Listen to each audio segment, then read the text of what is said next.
என்னுடைய வாழ்க்கையில என்னோடு எப்பொழுதுமே கூட இருக்கிறார் என்று சொல்லி. ಎಷ್ಟು ಜನರು ಹೇಳುವುದಕ್ಕಾಗುತ್ತದೆ ಕರ್ತನು ನನ್ನ ಜೊತೆಯಲ್ಲಿ ಯಾವಾಗಲೂ ಎಲ್ಲ ಸಮಯದಲ್ಲಿ ಇದ್ದಾನೆ ಎಂಬುದಾಗಿ. ஒரு சில வாரங்களுக்கு முன்பாக நான் ஒரு செய்தி கொடுத்தேன். God silence is not his absence. அவர் தேவனுடைய மௌனம் என்பது அவர் இல்லை என்பதற்கான அர்த்தம் இல்லை என்று சொல்லி ஒரு நாள் நான் பேசினேன். ನಮ್ಮ ಕರ್ತನು ಮೌನವಾಗಿ ಇರುವುದು ಕರ್ತನು ನಮ್ಮ ಜೊತೆಯಲ್ಲಿ ಇಲ್ಲ ಎಂಬುದಕ್ಕೆ ಅರ್ಥ ಅಲ್ಲ. Amen, hallelujah, hallelujah. Even in the silence அவர் அமைதியாக இருக்கும் பொழுதும் அவர் நம்மளோடு இருக்கின்றார் என்பதுதான் வேதம் நமக்கு போதிக்கின்ற ஒரு விஷயமாக இருக்கின்றது. ಆತನು ನಿಶಬ್ದವಾಗಿ ಇದ್ದಾನೆ ಅಂತರೂ ಕೂಡ ಸತ್ಯವೇದ ಹೇಳುತ್ತದೆ ಆತನು ಯಾವಾಗಲೂ ನಮ್ಮ ಜೊತೆಯಲ್ಲಿ ಇದ್ದಾನೆ ಎಂಬುದಾಗಿ. அன்பான தேவஜனமே, ಪ್ರೀತಿಯ ದೇವ ಮಕ್ಕಳೇ, இந்த காலை நேரத்தில் ஆண்டவர் இதுதான் உங்களோட இன்றைக்கு பேசிக் கொண்டிருக்கின்றார். இந்த காலை நேரத்தில் கர்த்தர் இதுதான் உங்களோடு பேசிக் கொண்டிருக்கின்றார். ಈ ಒಂದು ಬೆಳಗಿನ ಸಮಯದಲ್ಲಿ ಇದನ್ನೇ ಆತನು ನಮ್ಮ ಸಂಗಡ ಮಾತನಾಡ್ತಾ ಇದ್ದಾನೆ. கர்த்தர் உங்களை விட்டு எப்பொழுதும் விலகுவதில்லை. ಕರ್ತನ ನಮ್ಮನ್ನು ಬಿಟ್ಟು ಯಾವತ್ತೂ ಆತನು ಹಗಲುವುದಿಲ್ಲ. ஆனா நம்மளை விலக்கக்கூடிய காரியங்கள் இருக்கின்றது. நம்மை தேவனிடத்திலிருந்து விலக்கக்கூடிய காரியங்கள் இருக்கின்றது. ಆದರೆ ನಮ್ಮನ್ನ ದೇವರಿಂದ ಹಗಲಿಸುವಂತ ಕೆಲವು ಕಾರ್ಯಗಳುಂಟು. ಅದதான் இன்னைக்கு நம்ம தியானிக்க போகின்றோம். ಅದನ್ನೇ ಈ ದಿನದಲ್ಲಿ ನಾವು ಧ್ಯಾನಿಸಲಿಕ್ಕಿದ್ದೇವೆ. ಓಕೆ, ஒரு 4ஆம் நூற்றாண்டுல, 4ನೇ ಒಂದು ಶತಮಾನದಲ್ಲಿ, AD கிபி 4வது நூற்றாண்டுல ಕ್ರಿಸ್ತನು ಜನಿಸುವುದಕ್ಕೆ ಮುಂಚಿತವಾಗಿ 4ನೇ ಶತಮಾನದಲ್ಲಿ வளர்ந்து கொண்டிருந்தது. ಸಭೆಯು ಜನಿಸುತ್ತಾ, சபை பெருகி கொண்டிருந்தது. ಸಭೆಯು ಹರಡುತ್ತಾ ಇತ್ತು. சபை பெருகி கொண்டிருந்த நேரத்துல நிறைய கள்ள உபதேசங்களும் வந்து கொண்டிருந்தது. ಸಭೆಯು ಬೆಳೆಯುತ್ತಾ ಇರುವಾಗ ಹಲವು ಕಳ್ಳ ಉಪದೇಶಗಳು ಸಹ ಅದು ಬೆಳೆಯುತ್ತಾ ಇತ್ತು. ஏரியஸ் அப்படின்ற ஒரு நபர் இருந்தார். ಏರಿಯಸ್ ಎಂಬಂತ ಒಬ್ಬ ವ್ಯಕ್ತಿ ಇದ್ದನು. அவர் ஒரு பிஷப். ಆತನೊಬ್ಬ ಬಿಷಪ್. அந்த காலத்துல 3 4ஆம் நூற்றாண்டுல அவர் ஒரு பிஷப்பாக இருந்தார். 3 ಮತ್ತು 4ನೇ ಒಂದು ಶತಮಾನದಲ್ಲಿ ಆತನು ಒಂದು ಬಿಷಪ್ ಆಗಿ அவர் என்ன போதிச்சார்னா, ಆತನು ಏನು ಬೋಧಿಸಿದರು ಎಂಬುದನ್ನು ನೋಡುವಾಗ அவர் நிறைய படிச்சு கடைசியில் அவர் ஒரு போதனை என்னவானது என்றால், இயேசு கிறிஸ்து அவர் முழுவதும் தெய்வம் அல்ல, அவர் ஒரு சிருஷ்டிக்கப்பட்ட ஒரு சிருஷ்டி அவர் போதித்தார். ಹಲವು ಚೆನ್ನಾಗಿ ಓದಿದ ನಂತರ ಆತ ಏನ್ ಮಾಡ್ತಿದ್ದ ಅಂದ್ರೆ, ಯೇಸು ಕ್ರಿಸ್ತನು ಒಬ್ಬರು ದೇವರಲ್ಲ, ಆತನೊಂದು ಸೃಷ್ಟಿಯಾಗಿದ್ದಾನೆ ಎಂಬುದಾಗಿ ಹೇಳಿದರು. ಜಸ್ಟ್ நம்மள மாதிரி ஒரு மனுஷன், ನಮ್ಮ ರೀತಿಯಲ್ಲಿ ಒಬ್ಬ ಮನುಷ್ಯನೇ, அவர் தெய்வம் அல்ல, ಆತನು ದೈವವಲ್ಲ. அவருடைய இயேசு கிறிஸ்துவுடைய தெய்வீக தன்மையை நிராகரித்தார். ಯೇಸು ಕ್ರಿಸ್ತನ ಒಂದು ದೈವಿಕ ಒಂದು ನೆಲೆಯನ್ನು ಆತ ನಿರಾಕರಿಸಿದನು. He rejected the divinity of Jesus Christ. ಯೇಸು ಕ್ರಿಸ್ತನ ಒಂದು ದೈವಿಕವಾದಂತ ನೆಲೆಯನ್ನು ಆತನು ನಿರಾಕರಿಸಿದನು. அப்போ இந்த போதனை என்ன ஆனதுன்னா, பயங்கரமா அந்த காலத்துல இருந்த சபைகளுக்குள்ள அப்படியே பரவுனது. ಆ ಒಂದು ಬೋಧನೆ ಏನಾಯ್ತು ಅಂದ್ರೆ ಹಾಗೆ ಸಭೆಗಳಲ್ಲಿ ಹರಡಿಕೊಂಡಿತು. அப்போ நிறைய பேருக்குள்ள ஒரே குழப்பம், என்னடா இவங்க ஒருத்தர் சொல்றாங்க அவங்க ஒன்னு சொல்றாங்க அப்படின்னு சொல்லி ஒரு பயங்கரமான ஒரு குழப்பமான சூழ்நிலை 4வது நூற்றாண்டுல இருந்தது. ಈ ಒಂದು 4ನೇ ಶತಮಾನದಲ್ಲಿ ಹಲವರಲ್ಲಿ ಈ ರೀತಿಯಾದ ಒಂದು ಗೊಂದಲ, ಇವರು ಈ ರೀತಿಯಾಗಿ ಹೇಳುತ್ತಾರೆ, ಅವರು ಆ ರೀತಿಯಾಗಿ ಹೇಳುತ್ತಾರೆ ಎಂಬುದಾಗಿ. அப்பதான் ஒரு ಅಥೆನೀಷಿಯಸ್ அப்படின்ற ஒரு வாலிப போதகர், ಆಗ ತಾನೇ ಒಂದು ಅಥೆನೀಷಿಯಸ್ ಅಂತ ಒಬ್ಬ ಯೌವನಸ್ಥನಾದಂತ ಬೋಧಕನು, ಅಥೆನೀಷಿಯಸ್. ಓಕೆ, ಇದೆಲ್ಲ நீங்க சபை சரித்திரத்துல படிச்சீங்கன்னா நீங்க இதெல்லாம் படிக்க முடியும். ಈ ಒಂದು ಕಾರ್ಯಗಳನ್ನೆಲ್ಲವನ್ನ ಸಭೆಯ ಒಂದು ಚರಿತ್ರೆಯಲ್ಲಿ ನೀವು ಓದುವುದಾದರೆ ಅದನ್ನ ನೀವು ನೋಡಿಕೊಳ್ಳಬಹುದು. அவர் என்ன பண்ணாருன்னா, இந்த போதனைக்கு விரோதமா நின்றார். ಆತನು ಏನ್ ಮಾಡಿದಂದ್ರೆ ಈ ಒಂದು ಬೋಧನೆಗೆ ವಿರೋಧವಾಗಿ ನಿಂತನು. ஓகே, ஈவன் அப்ப இருந்த ராஜா, அங்க இருந்த பிஷப், அங்க இருந்த எல்லா சபை தலைவர்கள் எல்லாரும் இந்த போதனைக்கு அவங்க ஓகேன்னு சொன்னாலும் ಅಥೆನೀಷಿಯಸ್ ஒரே ஆளா இதற்கு எதிர்த்து நின்றார். ಅಲ್ಲಿದ್ದಂತ ಒಂದು ರಾಜರಾಗಿರಲಿ ಬೋಧಕರಾಗಿರಲಿ ಎಲ್ಲರೂ ಆ ಒಂದು ಬೋಧನೆಗೆ ಓಕೆ ಇದು ಸರಿ ಎಂಬುದಾಗಿ ನಿಂತರೂ ಸಹ ಈ ಒಂದು ವ್ಯಕ್ತಿ ಏನು ಮಾಡಿದನೆಂದ್ರೆ ಅದಕ್ಕೆ ವಿರುದ್ಧವಾಗಿ ನಿಂತನು. சபையோட ஆலோசனை சங்கங்கள் நிறைய நடந்துச்சு. ಸಭೆಯ ಒಂದು ಆಲೋಚನೆಯ ಸಂಘಗಳು ಹಲವು ஒவ்வொரு காலகட்டத்துல சபைக்குள்ள சில குழப்பங்கள், போதனைகள்ல உபதேசங்கள்ல குழப்பங்கள் வந்தபோது சில ஆலோசனை சங்கங்களை கூட்டினார்கள். எப்படி எருசலேம் சங்கம் அப்போஸ்தலர் நடவடிக்கைகள் 15ஆம் அதிகாரத்துல கூடினதோ அதே போல பிற்காலத்திலும் நடைபெற்றது. ಆಗ ನೋಡಬೇಕಾದ್ರೆ ಒಂದೊಂದು ಹಂತಗಳಲ್ಲಿಯೂ ಸಭೆಗಳಲ್ಲಿ ಗೊಂದಲಗಳು, ಬೋಧನೆಗಳಿಗೆ ಗೊಂದಲಗಳು ಬಂದಾಗ ಒಂದು ಸಭೆಯ ಒಂದು ಸಂಘಗಳು ಅಲ್ಲಿ ಏನೋ ಆಲೋಚನೆ ಸಂಘಗಳು, சபை தலைவர்கள் எல்லாரும் ஒன்றாக கூடி இந்த போதனைக்கு நாம் என்ன தீர்வை கொண்டு வர முடியும் என்று சொல்லி ஆலோசனை செய்து அதற்கு ஒரு தீர்வை கொண்டு வந்தார்கள். ಸಭೆಯ ನಾಯಕರೆಲ್ಲ ಸೇರಿ ಈ ರೀತಿಯಾದ ಒಂದು ಬೋಧನೆಗೆ ನಾವು ಏನು ತೀರ್ಪನ್ನು ತರಬಹುದು ಎಂಬುದಾಗಿ ಒಂದು ಸಂಘವನ್ನ ಕೂಡಿದರು. அப்படிதான் நீசியா அப்படின்ற ஒரு இடத்துல இவர்கள் கூடினார்கள். ನೀಸಿಯಾ ಎಂಬಂತ ಒಂದು ಸ್ಥಳದಲ್ಲಿ ಇವರು ಕೊಂಡಿದರು. எல்லாரும் இந்த போதனைக்கு ஓகே, இது இவர் ஏரியஸ் சொல்றது சரி அப்படின்னு சொன்னாங்க. ஆனா ಅಥೆನೀಷியஸ் மட்டும் ஒரு ஆளா தனித்து இது சரியல்ல, வேதத்தின்படி இது சரியல்ல என்று சொல்லி அவர் எதிர்த்து நின்றார். ಎಲ್ಲರೂ ಆ ಬೋಧನೆ ಸರಿ ಎಂಬುದಾಗಿ ಒಪ್ಪಿಕೊಂಡರು. ಆದರೆ ಈ ಒಂದು ಅರ್ಥನೇ ಶ್ರೀಮಂತ ಯೌವನಸ್ಥನಾದಂತಹ ಈ ಬೋಧಕನು ಇದಕ್ಕೆ ವಿರುದ್ಧವಾಗಿ ನಿಂತನು. இதனால இவர் சபையிலிருந்து வெளியே தள்ளப்பட்டார். ಇದರಿಂದ ಈತನು ಸಭೆಯಿಂದ ಹೊರಗಡೆ ತಳ್ಳಲ್ಪಟ್ಟನು. பல உபத்திரவங்களுக்குள்ள கொண்டு போகப்பட்டார். ಸಭೆಯ ಒಂದು ಹಲವು ಉಪದ್ರವಗಳಲ್ಲಿ ಆತನು ಹೋದನು. But he stood firm in the doctrine. இந்த உபதேசத்திற்கு, வேதத்தின் உபதேசத்திற்கு அவர் ஸ்திரமாக நின்றார். ಆದರೆ ಆ ಒಂದು ಯೌವನಸ್ಥನು ಸತ್ಯವೇದದ ಒಂದು ಬೋಧನೆಗೆ ಆತನು ದೃಢವಾಗಿ ನಿಂತುಕೊಂಡನು. Amen, hallelujah. Amen, hallelujah. காலத்தில் அத்தனேஸ் சொன்னதுதான் சரி என்று சொல்லி சபை சங்கம் முழுவதுமாக ஒப்புக்கொண்டது. ನಂತರದ ಕಾಲಗಳಲ್ಲಿ ಅರ್ಥನೇಸ್ ಎಂಬಂತ ವ್ಯಕ್ತಿ ಹೇಳಿದೆ ಸರಿ ಎಂಬುದಾಗಿ ಸಭೆಯು ಅದನ್ನು ಅಂಗೀಕರಿಸಿಕೊಂಡಿತು. அந்த காலத்துல ஒரு லத்தீன் பதம் ரொம்ப ரிப்பீட் ஆச்சு. ಆ ಒಂದು ಸಮಯದಲ್ಲಿ ನೋಡಬೇಕಿದ್ರೆ ಒಂದು ಲ್ಯಾಟಿನ್ ಒಂದು ಭಾಷೆಯ ಒಂದು ಪದ அத்தனேஷியஸ் கான்ட்ரா முண்டம் அப்படினு சொல்லி அப்படினா அத்தனேஷியஸ் அகைன்ஸ்ட் தி ஹோல் வேர்ல்ட். ஒரு ஆளு முழு உலகத்துக்கு எதிராக நிற்கிறார் என்று சொல்லி. ಅರ್ಥನೇಸ್ ಎಂಬಂತ ಒಬ್ಬ ವ್ಯಕ್ತಿ ಸಂಪೂರ್ಣ ಪ್ರಪಂಚಕ್ಕೆ ವಿರುದ್ಧವಾಗಿ ನಿಂತುಕೊಳ್ಳುತ್ತಾನೆ. ஆனா என்ன தெரியுமா, அந்த சத்தியத்துக்கு நின்றபடினால சபை மீண்டும் அந்த சத்தியத்திற்கு திரும்பி வந்தார்கள். ಆದ್ರೆ ಏನು ಗೊತ್ತಾ, ಆ ಒಂದು ಸತ್ಯಕ್ಕೆ ನಿಂತುಕೊಂಡಿದ್ದರಿಂದ ಸಭೆಯು ಮತ್ತೆ ಆ ಒಂದು ಕಾರ್ಯಕ್ಕೆ ಬಂದು ನಿಂತು. இன்னைக்கு சபை, ஆண்டவர் நம்மளோடு இருக்கிறார், ஆனா சபை இன்னைக்கு உபதேசத்திலிருந்து வெளியே சென்று கொண்டிருக்கின்றது. ಈ ದಿನದಲ್ಲಿ ಸಭೆ ಜೊತೆಗೆ ದೇವರಿದ್ದಾರೆ, ಆದರೆ ಸಭೆ ಉಪದೇಶದಿಂದ ಹೊರಗಡೆ ಹೋಗುತ್ತಾ ಇದೆ. ஏன்? ಯಾಕೆ? Because நம்ம பல உபதேசங்களை அங்கங்க கேக்குறோம். ಯಾಕೆಂದ್ರೆ ನಾವು ಹಲವು ಉಪದೇಶಗಳನ್ನು ಅಲ್ಲಲ್ಲಿ ಕೇಳುತ್ತಾ ಇದ್ದೇವೆ. நம்ம வேதத்தை ஒழுங்கா படிக்காத வரைக்கும் பல உபதேசங்கள் நமக்குள்ள வந்துகிட்டு தான் இருக்கும். ನಾವು ಸರಿಯಾಗಿ ಸತ್ಯವೇದವನ್ನು ಓದದೆ ಹೋದರೆ ಹಲವು ಉಪದೇಶಗಳು ನಮ್ಮಲ್ಲಿ ಬರುವಂತದಾಗಿರುತ್ತದೆ. இன்னைக்கு அதனால நம்ம ஒரு புத்தகத்தை நம்ம தியானிக்க போகின்றோம். ಈ ದಿನದಲ್ಲಿ ನಾವು ಒಂದು ಪುಸ್ತಕವನ್ನು ಧ್ಯಾನಿಸಲಿಕ್ಕಿದ್ದೇವೆ. ಯೂದಾ புத்தகத்திலிருந்து தியானிக்க போகின்றோம். ಯೂದಾ ಪುಸ್ತಕವನ್ನು ನಾವು ಧ್ಯಾನಿಸಲಿಕ್ಕಿದ್ದೇವೆ. You preached once in Jude. Okay. யூதா புத்தகத்திலிருந்து நம்ம தியானிக்க போகின்றோம். ಯೂದಾ ಪುಸ್ತಕದಿಂದ ನಾವು ಅದನ್ನು ಧ್ಯಾನಿಸಲಿಕ್ಕಿದ್ದೇವೆ.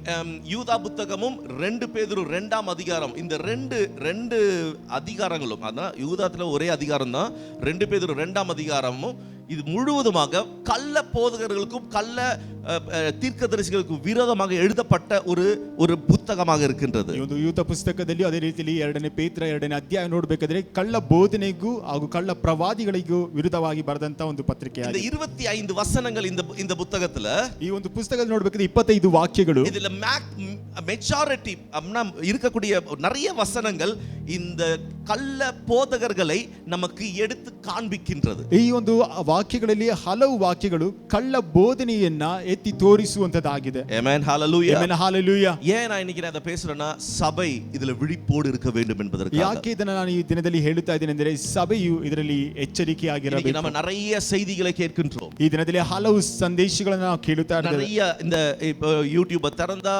அப்புறம் வாட்ஸ்அப் திறந்தா நிறைய phrases, நிறைய quotations போடுறாங்க. ಈ ದಿನದಲ್ಲಿ ನೋಡಬೇಕಿದೆ ಯೂಟ್ಯೂಬ್ ಚಾನೆಲ್ ಆಗಿರಬಹುದು, ವಾಟ್ಸ್ಆಪ್ ಅಲ್ಲಿ ನೋಡಬಹುದು, ಹಲವು ವ್ಯಾಖ್ಯಾನಗಳನ್ನ ಅಲ್ಲಿ ಹಾಕುತ್ತಾ ಇರ್ತಾರೆ. சோ அது படிச்ச உடனே சில நேரங்களில் நமக்கு பயங்கர உற்சாகம், ஆமா அப்படின்னு இருக்குது. ஆனா வசனத்தின் அடிப்படையில் இது சரியா அப்படின்றதை பகுத்தறியக்கூடிய அந்த ஒரு ஆவியை கர்த்தர் நமக்கு அருள்வாராக. ಈ ಒಂದು ವಾಕ್ಯಗಳನ್ನು ನೋಡಬೇಕಿದ್ರೆ ಇದು ಸರಿನಾ ಹೌದು ಎಂಬುದಾಗಿ ನೆನೆಯುತ್ತೇವೆ, ಆದರೆ ಸರಿಯಾಗಿ ನಾವು ವಾಕ್ಯವನ್ನು ಗಮನಿಸುವಾಗ ಅದರಲ್ಲಿರುವಂತಹ ಕಾರ್ಯಗಳನ್ನು ನಾವು ಅರ್ಥ ಮಾಡಿಕೊಳ್ಳಬಹುದು. இந்த யூதா புத்தகத்தை குறித்து நம்ம படிக்கும் பொழுது, ಈ ಯೂದ ಪುಸ್ತಕವನ್ನು ಕುರಿತಾಗಿ ನಾವು ಓದುವಾಗ யார் எழுதினாங்கன்றது நமக்கு நன்றாக தெரிய வேண்டும். ಯಾರು ಬರೆದಿದ್ದಾರೆ ಎಂಬುದಾಗಿ ನಮಗೆ ಚೆನ್ನಾಗಿ ಗೊತ್ತಿರಬೇಕು. ஓகே, அதுல எழுதப்பட்டிருக்கிறது முதல் வசனத்தை யாரா வாசிங்க. ಅದರ ಬರೆಯಲ್ಪಟ್ಟಂತ ಮೊದಲನೇ ವಾಕ್ಯವನ್ನು முதல் வசனத்தோட முதல் பகுதியை மட்டும் வாசிங்க. தாசனும் ஓகே யாக்கோபுடைய யாக்கோபுடைய தம்மன் அப்படின்னு சொல்லப்பட்டிருக்கிறது. நீங்க மத்தேயு 13ஆம் அதிகாரம் 55வது வசனத்தை படிச்சீங்கன்னா இது தெரியும். இந்த யூதா யார் என்றால் இயேசு கிறிஸ்துவின் ஒரு சகோதரனாக இருக்கின்றார். ಇಲ್ಲಿ ಯಾಕೋಬನ ತಮ್ಮನ ಎಂಬುದಾಗಿ ಹೇಳಲ್ಪಟ್ಟಿದೆ. ಆದರೆ ಮತ್ತಾಯನು ಬರೆದಂತ ಸುವಾರ್ತೆಯಲ್ಲಿ ನೋಡುವಾಗ ಅಲ್ಲಿ ಯೇಸು ಕ್ರಿಸ್ತನ ಒಬ್ಬ ಸಹೋದರನಾಗಿದ್ದಾನೆ. ஓகே, அப்படினா யாக்கோபுடைய சகோதரன் என்று சொல்லும்போது யாக்கோபும் இயேசு கிறிஸ்துவுடைய சகோதரனாக இருக்கின்றார். ಯಾಕೋಬನ ಸಹೋದರನು ಎಂಬುದಾಗಿ ಹೇಳುವಾಗ ಯಾಕೋಬನು ಸಹ ಯೇಸು ಕ್ರಿಸ್ತನ ಒಬ್ಬ ಸಹೋದರನಾಗಿದ್ದಾನೆ. நமக்கு தெரியும் இயேசு கிறிஸ்து உயிரோடு இருக்கிற வரைக்கும் இவர்களுடைய சகோதரர்கள், இவருடைய குடும்பத்தில் யாருமே இவரை அங்கீகரிக்கவில்லை. ஆனால் இவர் மரித்து உயிர் தெழுந்த பிறகு இவர்தான் இரட்சகர் என்பதை அவர்கள் அங்கீகரித்தார்கள். ಯೇಸು ಕ್ರಿಸ್ತನು ಜೀವಂತನಾಗಿ ಇದ್ದಾಗ ಇವರ ಕುಟುಂಬದವರು ಯಾರು ಸಹ ಇದನ್ನು ಅಂಗೀಕರಿಸಲಿಲ್ಲ. ಆದರೆ ಆತನು ಸತ್ತು ಪುನರುತ್ಥಾನವಾಗಿ ಇದ್ದ ನಂತರ ಆತನೇ ರಕ್ಷಕನಾಗಿ அதற்கு பிறகு அவர்கள் இயேசு கிறிஸ்துவோட சகோதரர்கள்ல 2 பேர், ஒன்று யாக்கோபு, இன்னொன்று யூதா. இவங்க 2 பேரும் கிறிஸ்துவுக்காக சபைக்காக வைராக்கியமாக நின்றார்கள். ಅದನಂತರ ಯೇಸು ಕ್ರಿಸ್ತನ ಒಂದು ಸಹೋದರರಾದಂತ ಯಾಕೋಬ ಹಾಗೂ ಯೂದನು ಇಬ್ಬರು ಸಹ ಕ್ರಿಸ್ತನಿಗೋಸ್ಕರ ಸಭೆಗೋಸ್ಕರ ವೈರಾಗ್ಯವಾಗಿ. ಯಾಕೋಬು நிருபத்தை எழுதினது ಯೇಸು ಕ್ರಿಸ್ತುடைய சகோதரர்கள். ಯಾಕೋಬನ ಪತ್ರಿಕೆಯನ್ನು ಬರೆದವರು ಯೇಸು ಕ್ರಿಸ್ತನ அதே போல இந்த ಸಹೋದರರು. யூதா நிருபத்தை எழுதுகிறவரும் இயேசுவின் சகோதரனாக இருக்கின்றார். ಅದೇ ಪ್ರಕಾರ ಯೂದ ಪತ್ರಿಕೆಯನ್ನು ಬರೆದವರು ಸಹ ಯೇಸು ಕ್ರಿಸ್ತನ ಸಹೋದರರಾಗಿದ್ದಾರೆ. Though he was a brother of Jesus Christ, he never wanted to tell that I am a brother of Jesus Christ. ஏன் அவர் எப்படி சொல்றாரு பாருங்க, இயேசு கிறிஸ்துவோட யாருன்னு சொல்றாரு? ದಾಸನು, ஊழியக்காரன், தாசன். ಆತನು ಯೇಸು ಕ್ರಿಸ್ತನ ಸ್ವಂತ ತಮ್ಮನಾಗಿದ್ರು ಅಥವಾ ಸಹೋದರನಾಗಿದ್ರು ಸಹ ನಾನು ಯೇಸು ಕ್ರಿಸ್ತನ ಸಹೋದರನ ಎಂಬುದಾಗಿ அப்படின்னா என்ன ಹೇಳಿಕೊಳ್ಳದೆ தெரியுமா? ಯೇಸು Actually, ಕ್ರಿಸ್ತನ ದಾಸನು அதோட ಎಂಬುದಾಗಿ ரைட்டான ಹೇಳ್ತಿದ್ದಾನೆ. பதம்னா இயேசு கிறிஸ்துவின் அடிமை என்று தான் அவர் எழுதுகின்றார். ಆತನು ಬರೆಯುವಾಗ ನೋಡಬೇಕಾದ್ರೆ ಅದು ಯೇಸು ಕ್ರಿಸ್ತನ ದಾಸನು ಎಂಬುದಾಗಿ ಬರೆಯುತ್ತಾ ಇದ್ದಾನೆ. I am a slave of Jesus ನಾನು Christ. ಯೇಸು ಕ್ರಿಸ್ತನ ದಾಸನು ಅಥವಾ ಗುಲಾಮನು ಎಂಬುದಾಗಿ ಹೇಳುತ್ತಾ அதிலிருந்து ಇದ್ದಾನೆ. அவருடைய அந்த தாழ்மையுள்ள குணத்தை இது வெளிப்படுத்துகின்றதாக இருக்கின்றது. ಅದರಿಂದ ಆತನ ಒಂದು ದೀನತೆಯ ಅಥವಾ ತಾಳ್ಮೆಯ ಗುಣವನ್ನು ಇಲ್ಲಿ ತೋರಿಸುತ್ತಾ ஓகே, ಇದೆ. இவர் இந்த நிருபத்தை எழுதுவதற்கான ஒரு முக்கிய காரணம் என்னவென்றால் ಈತನು ಈ ಒಂದು ಪತ್ರಿಕೆಯನ್ನು ಬರೆಯುವುದಕ್ಕೆ ಬಹುಮುಖ್ಯ 4வது ಕಾರಣವೇನೆಂದರೆ வசனம். 4ನೇ அதுதான் ವಾಕ್ಯ. முக்கிய, அவர் எழுதுகிறதுக்கான முக்கிய காரணமே 3-4 வசனங்கள் ரெண்டுமே நம்ம படிக்கலாம். ಆತನು ಬರೆಯಲಿಕ್ಕೆ ಇರುವಂತಹ ಮುಖ್ಯವಾದ ವಾಕ್ಯ ஓகே, ಏನೆಂದರೆ எல்லாரும் 3-4 எடுத்துக்கிட்டீங்களா? ಓದಿಕೊಳ್ಳೋಣ. 3-4 வசனங்கள். இது வந்து ஜஸ்ட் பர்பஸ் மட்டும், இதோட நோக்கம் ஏன் எழுதுறார் அப்படின்றத யாராவது வாசிங்க 3வது வசனத்தை.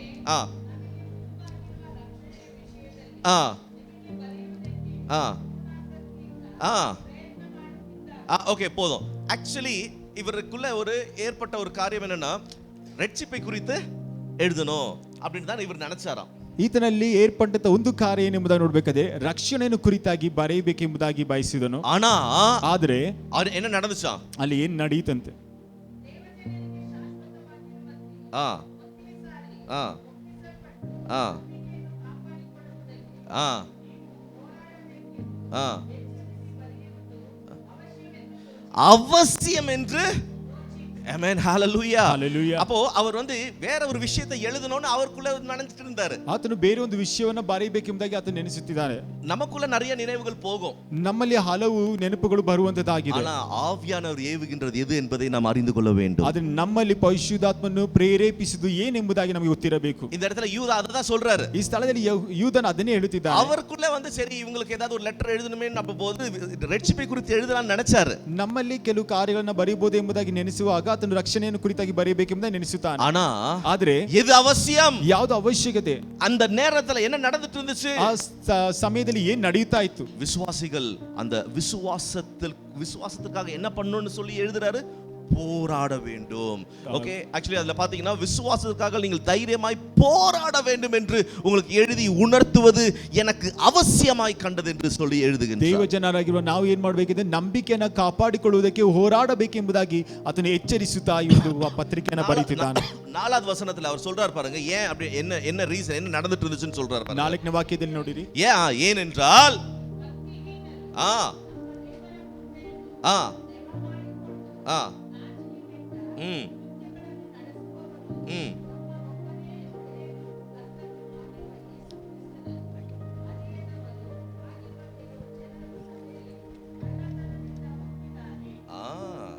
பாத்தீங்கன்னா அவர் ரொம்ப தெளிவா எழுதுறாரு. என்ன எழுதுறாருன்னு பாருங்க.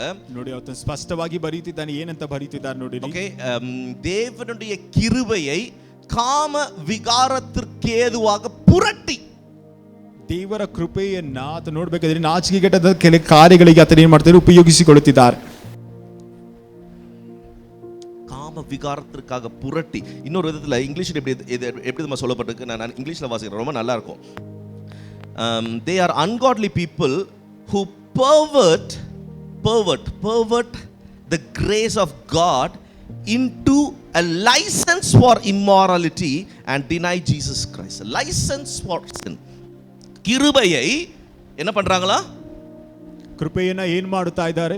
பாவம் செய்வதற்கான ஒரு லைசன்ஸா யூஸ் பண்ணிக்கிறாங்க. ಪಾಪವನ್ನ ಮಾಡುವುದಕ್ಕೆ ಒಂದು ಲೈಸೆನ್ಸ್ ಆಗಿ ಅದನ್ನ ಯೂಸ್ ಮಾಡ್ತಾ ಇದ್ದಾರೆ. அதுதான் தமிழ்ல முதல்ல வந்திருக்குது. ஏனெனில் நமது தேவனுடைய கிருபையை காம விகாரத்துக்கு ஏதுவாக புரட்டி.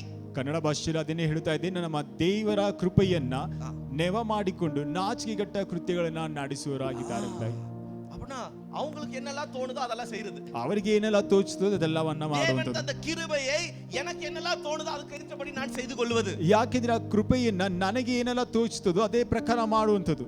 நான் தான் ರಕ್ಷಿಸಲ್ಪಟ್ಟಲ್ಲ, ನಾನು ತಾನೇ ರಕ್ಷಣೆ ಹೊಂದಿದ್ದೇನಲ್ವಾ, அதனால இனிமே எனக்கு எதுவும் தேவையில்லை, நான் பாட்டுக்கு வாழுவேன். ಆದ್ರಿಂದ ನನಗೆ ಇನ್ನು ಮುಂದೆ ಏನು ಸಹ ಅಗತ್ಯವಿಲ್ಲ, ನನ್ನ ಇಷ್ಟಕ್ಕೆ ನಾನು ಬಾಳುತ್ತಾ ಇದ್ದೇನೆ. இப்படிப்பட்ட ஒரு தவறான உபதேசம் உலகம் எங்கும் பரவி கொண்டிருக்கின்றது. ಈ ದಿವಸಗಳಲ್ಲಿ ಈ ರೀತಿಯಾದ ಒಂದು ತಪ್ಪಾದ ಬೋಧನೆಯು ಪ್ರಪಂಚದ ಎಲ್ಲಾ ಕಡೆ ಅದು ಏನ್ ಮಾಡ್ತಿದೆ, ಹರಡುತ್ತಾ ಇದೆ. ஹைப்பர் கிரேஸ், பயங்கரமான கிருபை, தேவன் பொழிகின்ற கிருபை. ஆமா, கிருபையை கொடுக்கறாருங்க. It is an unmerited favor. ಅದ್ ನೋಡ್ಬೇಕಾದ್ರೆ ಎಲ್ಲರೂ ಸಹ ಏನ್ ಮಾಡ್ತಾ ಇದ್ದಾರೆ, ದೊಡ್ಡ ಒಂದು ಪವಿತ್ರವಾದಂತ ಒಂದು ಕೃಪೆ ಎಂಬುದಾಗಿ, ದೊಡ್ಡದಾದ ಕೃಪೆ ಎಂಬುದಾಗಿ ಹೇಳುತ್ತಾ ಇದ್ದಾರೆ. ஹைப்பர் கிரேஸ், ಅತಿ ದೊಡ್ಡದಾದಂತ ಒಂದು ಕೃಪೆ. ஆண்டவர் எல்லாத்துக்கும் கிருபை கொடுக்கறாரு. ದೇವರು ಎಲ್ಲದಕ್ಕೂ ಸಹ ಕೃಪೆಯನ್ನು ಕೊಡುತ್ತಾರೆ. உண்மைதாங்க, ಅದು ನಿಜವೇ, it is true. ಅದು ನಿಜವೇ. God's grace is given to us. ஆண்டவருடைய கிருபை நமக்கு அளிக்கப்பட்டிருக்கிறது. ದೇವರ ಕೃಪೆಯು ನಮಗೆ ಕೊಡಲ್ಪಟ್ಟಿದೆ. ஆனா அந்த கிருபையை பாவத்திற்கான ஒரு லைசென்ஸா நம்ம பயன்படுத்த கூடாது. we should not misuse. ಆ ಒಂದು ಕೃಪೆಯನ್ನ ಪಾಪದ ಒಂದು ಕಾರ್ಯಗಳಿಗೋಸ್ಕರ ಲೈಸೆನ್ಸ್ ಆಗಿ ಅದನ್ನು ಉಪಯೋಗಿಸಿಕೊಳ್ಳಬಾರದು. Amen, amen. இன்னைக்கு நிறைய பார்க்குற ஒரு விஷயம், யங் பீப்புள்ஸ் மத்தியில, வாலிபர்களுக்குள்ள பார்க்கறது, ಈ ಒಂದು ದಿನವಸಗಳಲ್ಲಿ ಯವನಸ್ಥರ ಮಧ್ಯೆ ನಾವು ನೋಡುವಂತ ಕಾರ್ಯಗಳು, ಯೂತ್ ಮೀಟಿಂಗ್ಸ್ நடத்துவோம். ಈ ಯವನಸ್ಥರ ಒಂದು ಕೂಟಗಳನ್ನು ನಡೆಸುತ್ತೇವೆ. மீட்டிங் எதுக்காக நடத்துறோம்? ಯವನಸ್ಥರ ಕೂಟ ಏನಕ್ಕೋಸ್ಕರ ನಡೆಸುತ್ತೇವೆ? அவங்களுடைய ஆவிக்குரிய வாழ்க்கைக்கான ஒரு முன்னேற்றத்திற்காக நடத்துறோம். ಅವರ ಒಂದು ಆತ್ಮಿಕ ಜೀವಿತೆಯ ಒಂದು ಬೆಳವಣಿಗೆಗೋಸ್ಕರ ಅದನ್ನ ನಡೆಸುತ್ತೇವೆ. ஆனா அங்க வந்து, ಆದ್ರೆ ಅಲ್ಲಿ ಬಂದು, நம்ம இங்க இல்ல, நம்ம மற்ற இடங்கள்ல குறித்து சொல்றேன், சபையில எல்லாரும் நல்லவங்க தான், ನಮ್ಗೆ ಇಲ್ಲಿಲ್ಲ, ಬೇರೆ ಸಭೆಗಳನ್ನ ಕುರಿತಾಗಿ ಹೇಳ್ತಾ ಇದ್ದೇವೆ. அங்க வந்து, ಅಲ್ಲಿ ಬಂದು அங்க பார்ட்னர்ஸ் கண்டுபிடிச்சிக்கிட்டு, ಅಲ್ಲಿ ಪಾರ್ಟ್ನರ್ಸ್ ಗಳನ್ನ ಕಂಡುಹಿಡಿದು அவங்களுக்கு இஷ்டத்தின்படி அவங்க வாழ்றது, ಅವರ ಇಷ್ಟದ ಪ್ರಕಾರ ಅವರು நான் just ಜೀವಿಸುವುದು. ஒரு எக்ஸாம்பிள் சொல்றேன். this is what using God's grace as a license to sin. ನಾನು ಏನ್ ಹೇಳ್ತಾ ಇದ್ದೇನೆ, ಇದನ್ನೇ ಒಂದು ಪಾಪಗಳಿಗೋಸ್ಕರ ದೇವರ ಕೃಪೆಯನ್ನ ಒಂದು ಲೈಸೆನ್ಸ್ ಆಗಿ ಬಳಕೆ ಮಾಡಿಕೊಳ್ಳುವಂಥದ್ದು. இப்படிப்பட்டவர்கள் எப்படி வந்தாங்களா சபைக்குள்ள? ಈ ರೀತಿಯಾದ ಜನರು ಯಾವ ರೀತಿ ಬಂದಿರಂತೆ ಸಭೆಗಳಲ್ಲಿ, அது பாருங்க, அதுல ரொம்ப அழகா இருக்கும். எப்படி வந்தாங்களா? அது மாத்திரம் இல்ல, அது ஒண்ணு. அப்புறம் அடுத்தது பாத்தீங்கன்னா, நம்முடைய கர்த்தராகிய இயேசு கிறிஸ்துவையும் மறுதலிக்கிற பக்தியற்றவர்களாகிய சிலர், ನಮ್ಮ ಕರ್ತನಾದ ಯೇಸು ಕ್ರಿಸ್ತನ ಅರಿಯದವರು ಆಗಿರುವಂತ ಜನರು, அவங்க இயேசு கிறிஸ்துவை மறுதலிக்கின்றவர்கள். ಯೇಸು ಕ್ರಿಸ್ತನನ್ನ ಆತರು அப்படின்னா மறுதலிக்கிறவங்க அவங்க வந்து டைரக்டா வந்து இயேசு இல்லன்னு சொல்றவங்க கிடையாது. ಅವರು ಹಲ್ಲೆಗಳಿತಿದ್ದಾರೆ ಎಂಬುದಾಗಿ ನೋಡ್ಬೇಕಿದ್ರೆ ಡೈರೆಕ್ಟ್ ಆಗಿ ಹಲ್ಲೆಗಳಿತಾ ಇಲ್ಲ. ஆனா எங்கன்னா உள்ளுக்குள்ள அவங்களோட இருதயத்துல இயேசுவை மறுதலிக்கிறாங்க. ಆದ್ರೆ ಅವರ ಒಳಗಿನಲ್ಲಿ ಯೇಸು ಕ್ರಿಸ್ತನನ್ನ ಹಲ್ಲೆಗಳಿತಿದ್ದಾರೆ. இன்னைக்கு வெளியில நம்ம கிறிஸ்துவனா வந்து நம்ம வந்து வேஷம் போடலாம். ಈ ದಿನದಲ್ಲಿ ಹೊರಗಡೆ ಕ್ರೈಸ್ತರಾಗಿ ನಾವು ವೇಷವನ್ನು ಧರಿಸಬಹುದು. இயேசு கிறிஸ்து தான் என்னுடைய இரட்சகர் என்று சொல்லி ஆழமாக எழுதப்பட்டதை உங்களால உணர முடிகிறதா? ಒಳಗಡೆ ಯೇಸು ಕ್ರಿಸ್ತನ ರಕ್ಷಕನೆಂಬುದಾಗಿ ಆಳವಾಗಿ ಬರೆದದನ್ನ ನಿಮ್ಮಿಂದ ಅದನ್ನ ಗ್ರಹಿಸಲಿಕ್ಕೆ ಆಗುತ್ತಾ ಇದೆಯಾ? Can your heart say that yes, Jesus is my savior? ನಿಮ್ಮ ಒಂದು ಹೃದಯ ಹೇಳುವುದಕ್ಕೆ ಸಾಧ್ಯನಾ? ಹೌದು, ಯೇಸು ಕ್ರಿಸ್ತನೇ ನನ್ನ ಒಂದು ರಕ್ಷಕನೆಂಬುದಾಗಿ. போன வாரத்துக்கு முந்தின வாரம் நான் வந்தபோது எழுப்புதலை குறித்து பேசினேன். இயேசு என்று சொல்லும்போது அப்படி புல் அரிக்கணும், அப்படி ஒரு வைராக்கியம் உண்டாகணும். அப்படி உண்டாகலனா இன்னும் உள்ளுக்குள்ள இயேசு முழுவதுமாக நமக்குள்ள பிறக்கவில்லை. ನಾವು ಕಳೆದ ಬಾರಿ ಹೇಳಿದ ಪ್ರಕಾರವಾಗಿ ಯೇಸು ಕ್ರಿಸ್ತನೇ ಎಂಬುದಾಗಿ ಹೇಳಿದ ತಕ್ಷಣ ನಮ್ಮಲ್ಲಿ ಒಂದು ರೀತಿಯಾದ ಒಂದು ಬಲ, ಒಂದು ರೀತಿಯಾದ ಒಂದು ಕಾರ್ಯಗಳು ಬರಬೇಕು. ಬರದೇ ಹೋದರೆ ಇನ್ನು ನಾವು ಆತನನ್ನ ಸರಿಯಾಗಿ ಅರಿತಿಲ್ಲ ಎಂಬುದಾಗಿ. இவர்கள் இயேசு கிறிஸ்துவை நம்முடைய கர்த்தராகிய இயேசு கிறிஸ்துவையும் மறுதலிக்கிற பக்தியற்றவர்கள். ನೋಡಬೇಕಾದ್ರೆ ನಮ್ಮ ಕರ್ತನಾದ ಯೇಸು ಕ್ರಿಸ್ತನ ಅರಿಯದ ಭಕ್ತಿಹೀನರಾದಂತಹ ಜನರಾಗಿದ್ದಾರೆ. இன்னைக்கு நம்மள சோதித்து பார்க்கணுங்க. ಈ ದಿನದಲ್ಲಿ ನಾವು ನಮ್ಮನ್ನ ಪರಿಶೋಧಿಸಿಕೊಳ್ಳಬೇಕು. ಬೆರೆಲೈಸಿಯಂ ಚರ್ಚ್, ಬೆರೆಲೈಸಿಯಂ ಸಭೆಯೇ, உங்களை செக் பண்ணி பாருங்க. ನಿಮ್ಮನ್ನ ಪರಿಶೋಧಿಸಿ ನೋಡಿರಿ. என்னையும் இன்க்ளூட் பண்ணி சொல்றேன், நம்மள சோதித்து பார்க்கணும். ನನ್ನನ್ನು ಸಹ ಒಳಪಡಿಸಿ ಹೇಳ್ತಾ ಇದ್ದೀನಿ, ನಮ್ಮನ್ನ ಶೋಧಿಸಿ ನೋಡಬೇಕು. இந்த மறுதலிக்கிற பக்தியற்றவர்கள் எப்படி வந்தாங்களா? ಈ ಹಲ್ಲೆಗಳೆಯುವಂತ ಭಕ್ತಿಹೀನರ ಜನರು ಯಾವ ರೀತಿಯಲ್ಲಿ ಬಂದರಂತೆ? டைரக்டா வரல, ಅವರು ನೇರವಾಗಿ ಬರಲಿಲ್ಲ. எப்படி வந்தாங்களா? ಅವರು ಹೇಗೆ ಬಂದರಂತೆ? பக்க வழியாய். ಅಲ್ಲಿ ನೋಡ್ಬೇಕಿದ್ರೆ ಕಳ್ಳತನದಿಂದ ಹೊಕ್ಕಿದ್ದಾರೆ. கள்ளத்தனம். ஓகே, இங்கிலீஷ்ல வந்து they slipped in. அப்படியே வழுக்கிட்டு உள்ள வந்து ಅವರು ಹಾಗೆ ಜಾರಿ ಒಳಗಡೆ ಬಂದ ಪ್ರಕಾರ. எப்படி வந்தாங்கனே தெரியல. ಅವರು ಯಾವ ರೀತಿಯಲ್ಲಿ ಬಂದರೆ ಎಂಬುದಾಗಿ ಗೊತ್ತಿಲ್ಲ. அப்படி உள்ள வந்துறாங்க. ಆಗ ಆ ರೀತಿಯಾಗಿ ಒಳಗಡೆ ಬರ್ತಾರೆ. சில கள்ள உபதேசங்கள் நம்மள அறியாமலே நமக்குள்ள வந்து கொண்டிருக்கின்றது. ಈ ರೀತಿಯಾದ ಕಳ್ಳ ಉಪದೇಶಗಳು ನಮ್ಮನ್ನ ಅರಿಯದೆ ನಮ್ಮ ಒಳಗಡೆ ಅದು ಬರುತ್ತಾ ಇದೆ. இந்த காரணத்திற்காக தான் யூதா இந்த நிருபத்தையே எழுதுகின்றார். ಈ ಒಂದು ಕಾರಣಾಂತರಗಳಿಂದಲೇ ಯೂದನ ಈ ಒಂದು ಪತ್ರಿಕೆಯನ್ನು ಬರೀತಾ ಇದ್ದಾನೆ. very much actually literally அவருக்குள்ள ஒரு பயங்கர பாரம், அந்த பாரத்தினால தான் இந்த நிருபத்தை அவர் எழுதுகிறார். ನೋಡಬೇಕಾದ್ರೆ ಆತನಲ್ಲಿ ನಿಜವಾದಂತ ಒಂದು ಭಾರ ಅಲ್ಲಿ ತುಂಬಿತ್ತು, ಅದಕ್ಕೋಸ್ಕರವಾಗಿ ಈ ಒಂದು ಪತ್ರಿಕೆಯನ್ನು ಆತನು ಬರೆಯುತ್ತಾ ಇದ್ದಾನೆ. நமக்கு நேரம் இல்ல. 5ல இருந்து 16 வசனம் வரைக்கும் அவர் புட்டு புட்டு வைக்கிறார். என்னத்தை புட்டு புட்டு வைக்கிறார்னா, ஒரு கள்ள போதகர், ஒரு கள்ள உபதேசம் எப்படி வரக்கூடும், அதை எப்படி ஒரு விசுவாசி அதை கண்டறிய வேண்டும் என்று சொல்லி அதை அவர் போதிக்கின்றார். ಈ ವಾಕ್ಯಗಳು ನೋಡಬೇಕಾದ್ರೆ 5 ರಿಂದ 16 ವಾಕ್ಯಗಳಲ್ಲಿ ಒಬ್ಬ ಕಳ್ಳ ಉಪದೇಶಕರು ಅಥವಾ ಕಳ್ಳ ಬೋಧಕನು ಯಾವ ರೀತಿಯಲ್ಲಿ ಇರುತ್ತಾನೆ ಎಂಬುದಾಗಿ ಆತನು ಎಳೆಯಾಗಿ ಅಲ್ಲಿ ಬಿಚ್ಚಿ ಇಟ್ಟಿದ್ದಾನೆ. அன்பான தேவஜனமே, ಪ್ರೀತಿಯುಳ್ಳ today ದೇವಜನರೇ, we are called to identify, அது அடையாளம் கண்டு அதை நாம் எடுத்து போட வேண்டும். ನಾವು ಈ ದಿನದಲ್ಲಿ ಕರೆಯಲ್ಪಟ್ಟದ್ದು ಅದನ್ನ ಸರಿಯಾಗಿ ಕಂಡುಹಿಡಿದು ಅದನ್ನ ತೆಗೆದು ಹಾಕಬೇಕಾಗಿದೆ. ஆனா இன்னைக்கு உள்ள செய்தி வந்து அதை குறித்து நான் பேச போறதில்லை. ಆದ್ರೆ ಈ ದಿನದ ಒಂದು ಸಂದೇಶವನ್ನು ಅದನ್ನ ಕುರಿತಾಗಿ ನಾನು ಮಾತನಾಡುವುದಿಲ್ಲ. நல்ல உபதேசத்திற்கு எதிர்த்து நிற்கக்கூடிய ஒரு சபை, ஒரு விசுவாசியை குறித்து முதல் வசனத்திலேயே யூதா எழுதுகின்றார். ಕಳ್ಳ ಉಪದೇಶವನ್ನ ಎದುರಿಸಿ ನಿಲ್ಲಬೇಕಾದಂತ ಸಭೆಯನ್ನ ಕುರಿತಾಗಿ ಮೊದಲನೇ ವಾಕ್ಯದಲ್ಲಿ ಆತನ ಈ ರೀತಿಯಾಗಿ யாருக்கு எழுதுகிறார்? ಆತನು ಯಾರಿಗೆ ಬರೀತಾ ಇದ್ದಾನೆ? அதுதான் இன்னைக்கு உள்ள செய்தியே. ಅದೇ ಈ ಒಂದು ದಿನದಲ್ಲಿ ಇರುವಂತ ಒಂದು ಸಂದೇಶವಾಗಿದೆ. ஒன்றாவது வசனத்தை வாசிங்க. ಒಂದನೇ ವಾಕ್ಯವನ್ನ ஆ ஆ ஆ ஆ ஆ ஆ ஆ ஆ ஓகே ஓகே, இல்ல அந்த அந்த அந்த பகுதியை மட்டும் திருப்பி வாசிங்க. இல்ல அதுக்கு முன்னாடி இயேசு கிறிஸ்துவின் தாசனும் ஆ ஆ யூதனும் ஆ ஆ ஆ ஓகே, அவ்வளவுதான் இருக்குதா? ನೆಕ್ಸ್ಟ್ ದೇವರಿಂದ ಕರೆಯಲ್ಪಟ್ಟ ನಿಮಗೆ ஓகே, 3 விஷயங்கள் இந்த இடத்துல விசுவாசிகளை குறித்து சொல்லப்பட்டிருக்கிறது. ನೋಡಬೇಕು 3 ವಿಷಯಗಳನ್ನ ಒಂದು ವಿಶ್ವಾಸಿ இதுதான் இன்னைக்கு செய்தியோட முக்கியமான காரியம். ஒரு நம்ம வந்து கள்ள உபதேசத்தை எதிர்த்து நிற்க வேண்டும் என்றால் we have to know who we are in Christ Jesus. கிறிஸ்துவுக்குள்ள நாம் யார் என்பதை நாம் அறிந்திருக்க வேண்டும். ನಾವು ಕಳ್ಳ ಉಪದೇಶವನ್ನ ಅಥವಾ ಕಳ್ಳ ಬೋಧನೆಯನ್ನ ಎದುರಿಸಬೇಕಾದ್ರೆ ನಾವು ಕ್ರಿಸ್ತನಲ್ಲಿ ಯಾರಾಗಿದ್ದೇವೆ ಅಥವಾ ಏನಾಗಿದ್ದೇವೆ ಎಂಬುದನ್ನ ನಾವು ಚೆನ್ನಾಗಿ ಅರ್ಥ ಮಾಡಿಕೊಳ್ಳಬೇಕು. 3 விஷயங்கள், இதுதான் இன்னைக்கு செய்தியே. 3 விஷயங்கள். ஒன்று, we are called by God. ಒಂದನೇದಾಗಿ ನಾವು ದೇವರಿಂದ ಕರೆಯಲ್ಪಟ್ಟವರಾಗಿದ್ದೇವೆ. ಎರಡನೇದಾಗಿ பிதாவாகிய தேவனால் நேசிக்கப்பட்டவர்கள், அன்பு கூறப்பட்டவர்கள். we are loved by the Father. ತಂದೆಯಾದ ದೇವರಿಂದ ನಾವು ಪ್ರೀತಿಸಲ್ಪಟ್ಟವರು ಆಗಿದ್ದೇವೆ. ಮೂರನೇದಾಗಿ we are kept for Jesus Christ. ನಾವು ಯೇಸು ಕ್ರಿಸ್ತನಿಗಾಗಿಯೇ ಕಾಯಪಟ್ಟವರು ಅಥವಾ ಇಡಲ್ಪಟ್ಟವರಾಗಿ கிறிஸ்துவினால் காப்பாற்றப்பட்டவர்கள், பாதுகாக்கப்பட்டவர்கள் என்று சொல்லி பார்க்கின்றோம். ಇಲ್ಲದಿದ್ರೆ ಯೇಸು ಕ್ರಿಸ್ತನಿಂದ ಕಾಯಲ್ಪಟ್ಟವರಾಗಿದ್ದೇವೆ ಎಂಬುದಾಗಿ ನಾವು ನೋಡುತ್ತಾ ಇದ್ದೇವೆ. 3 விஷயங்கள். 3 விஷயಗಳನ್ನ ಹೇಳಿದೆ. பின்னாடி இருக்கவங்கள கவனிக்கிறீங்களா? ಹಿಂದಗಡೆ ಇದ್ದವರೆಲ್ಲ ನೀವು ಗಮನಿಸ್ತಾ ಇದ್ದೀರಾ? நம்ம இயேசு கிறிஸ்துவின் விசுவாசின்னு சொன்னோம்னா நம்ம யார் என்பதை யூதா இந்த இடத்துல சொல்கின்றார். ನಾವು ಯೇಸು ಕ್ರಿಸ್ತರ ಒಂದು ನಂಬಿಗಸ್ತರಾಗಿದ್ದೇವೆ ಎಂಬುದಾಗಿ ಹೇಳುವುದಾದರೆ ನಾವು ಯಾರಾಗಿದ್ದೇವೆ ಎಂಬುದಾಗಿ ಯೂದನಲ್ಲಿ ಹೇಳುತ್ತಾ ಇದ್ದಾನೆ. Number 1, ಮೊದಲನೇದಾಗಿ சொல்லுங்க, ಹೇಳಿರಿ, ದೇವರಿಂದ அழைக்கப்பட்டவர்கள், ಕರೆಯಲ್ಪಟ್ಟವರು. Amen, hallelujah. Amen, hallelujah. We are called by God. தேவனால் அழைக்கப்பட்டவர்கள். ನಾವು ದೇವರಿಂದ ಕರೆಯಲ್ಪಟ್ಟವರು ಆಗಿದ್ದೇವೆ. ಎರಡನೇದಾಗಿ பிதாவினால் அன்பு கூறப்பட்டவர்கள், ತಂದೆಯಾದ ದೇವರಿಂದ ಪ್ರೀತಿಸಲ್ಪಟ್ಟವರು. who are loved by God Father.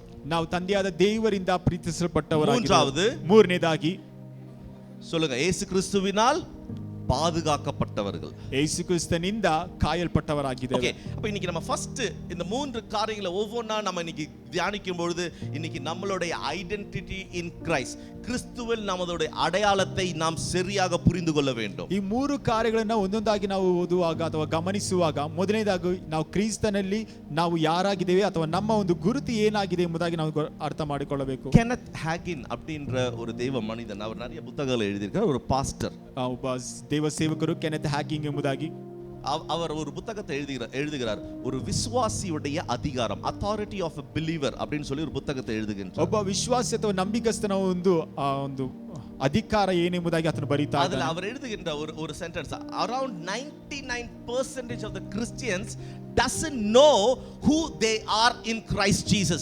99% கிறிஸ்தவர்களுக்கு தாங்கள் கிறிஸ்துவில் யார் என்பதை அவர்கள் இன்னும் அறியவில்லை என்று ಆತನು எழுதுகிறார். ಬರೆದಿರುವಂತಹ ಒಂದು ವಾಕ್ಯಗಳಲ್ಲಿ ನೋಡಬೇಕಾದ್ರೆ 99% ಏನಾಗಿದೆ, ಕ್ರಿಸ್ತನಲ್ಲಿ ನಾವು ಏನಾಗಿದೆ ಎಂಬುದಾಗಿ ಹಲವು ನಂಬಿಕಸ್ಥರಿಗೆ ಅದು ಗೊತ್ತಿಲ್ಲ.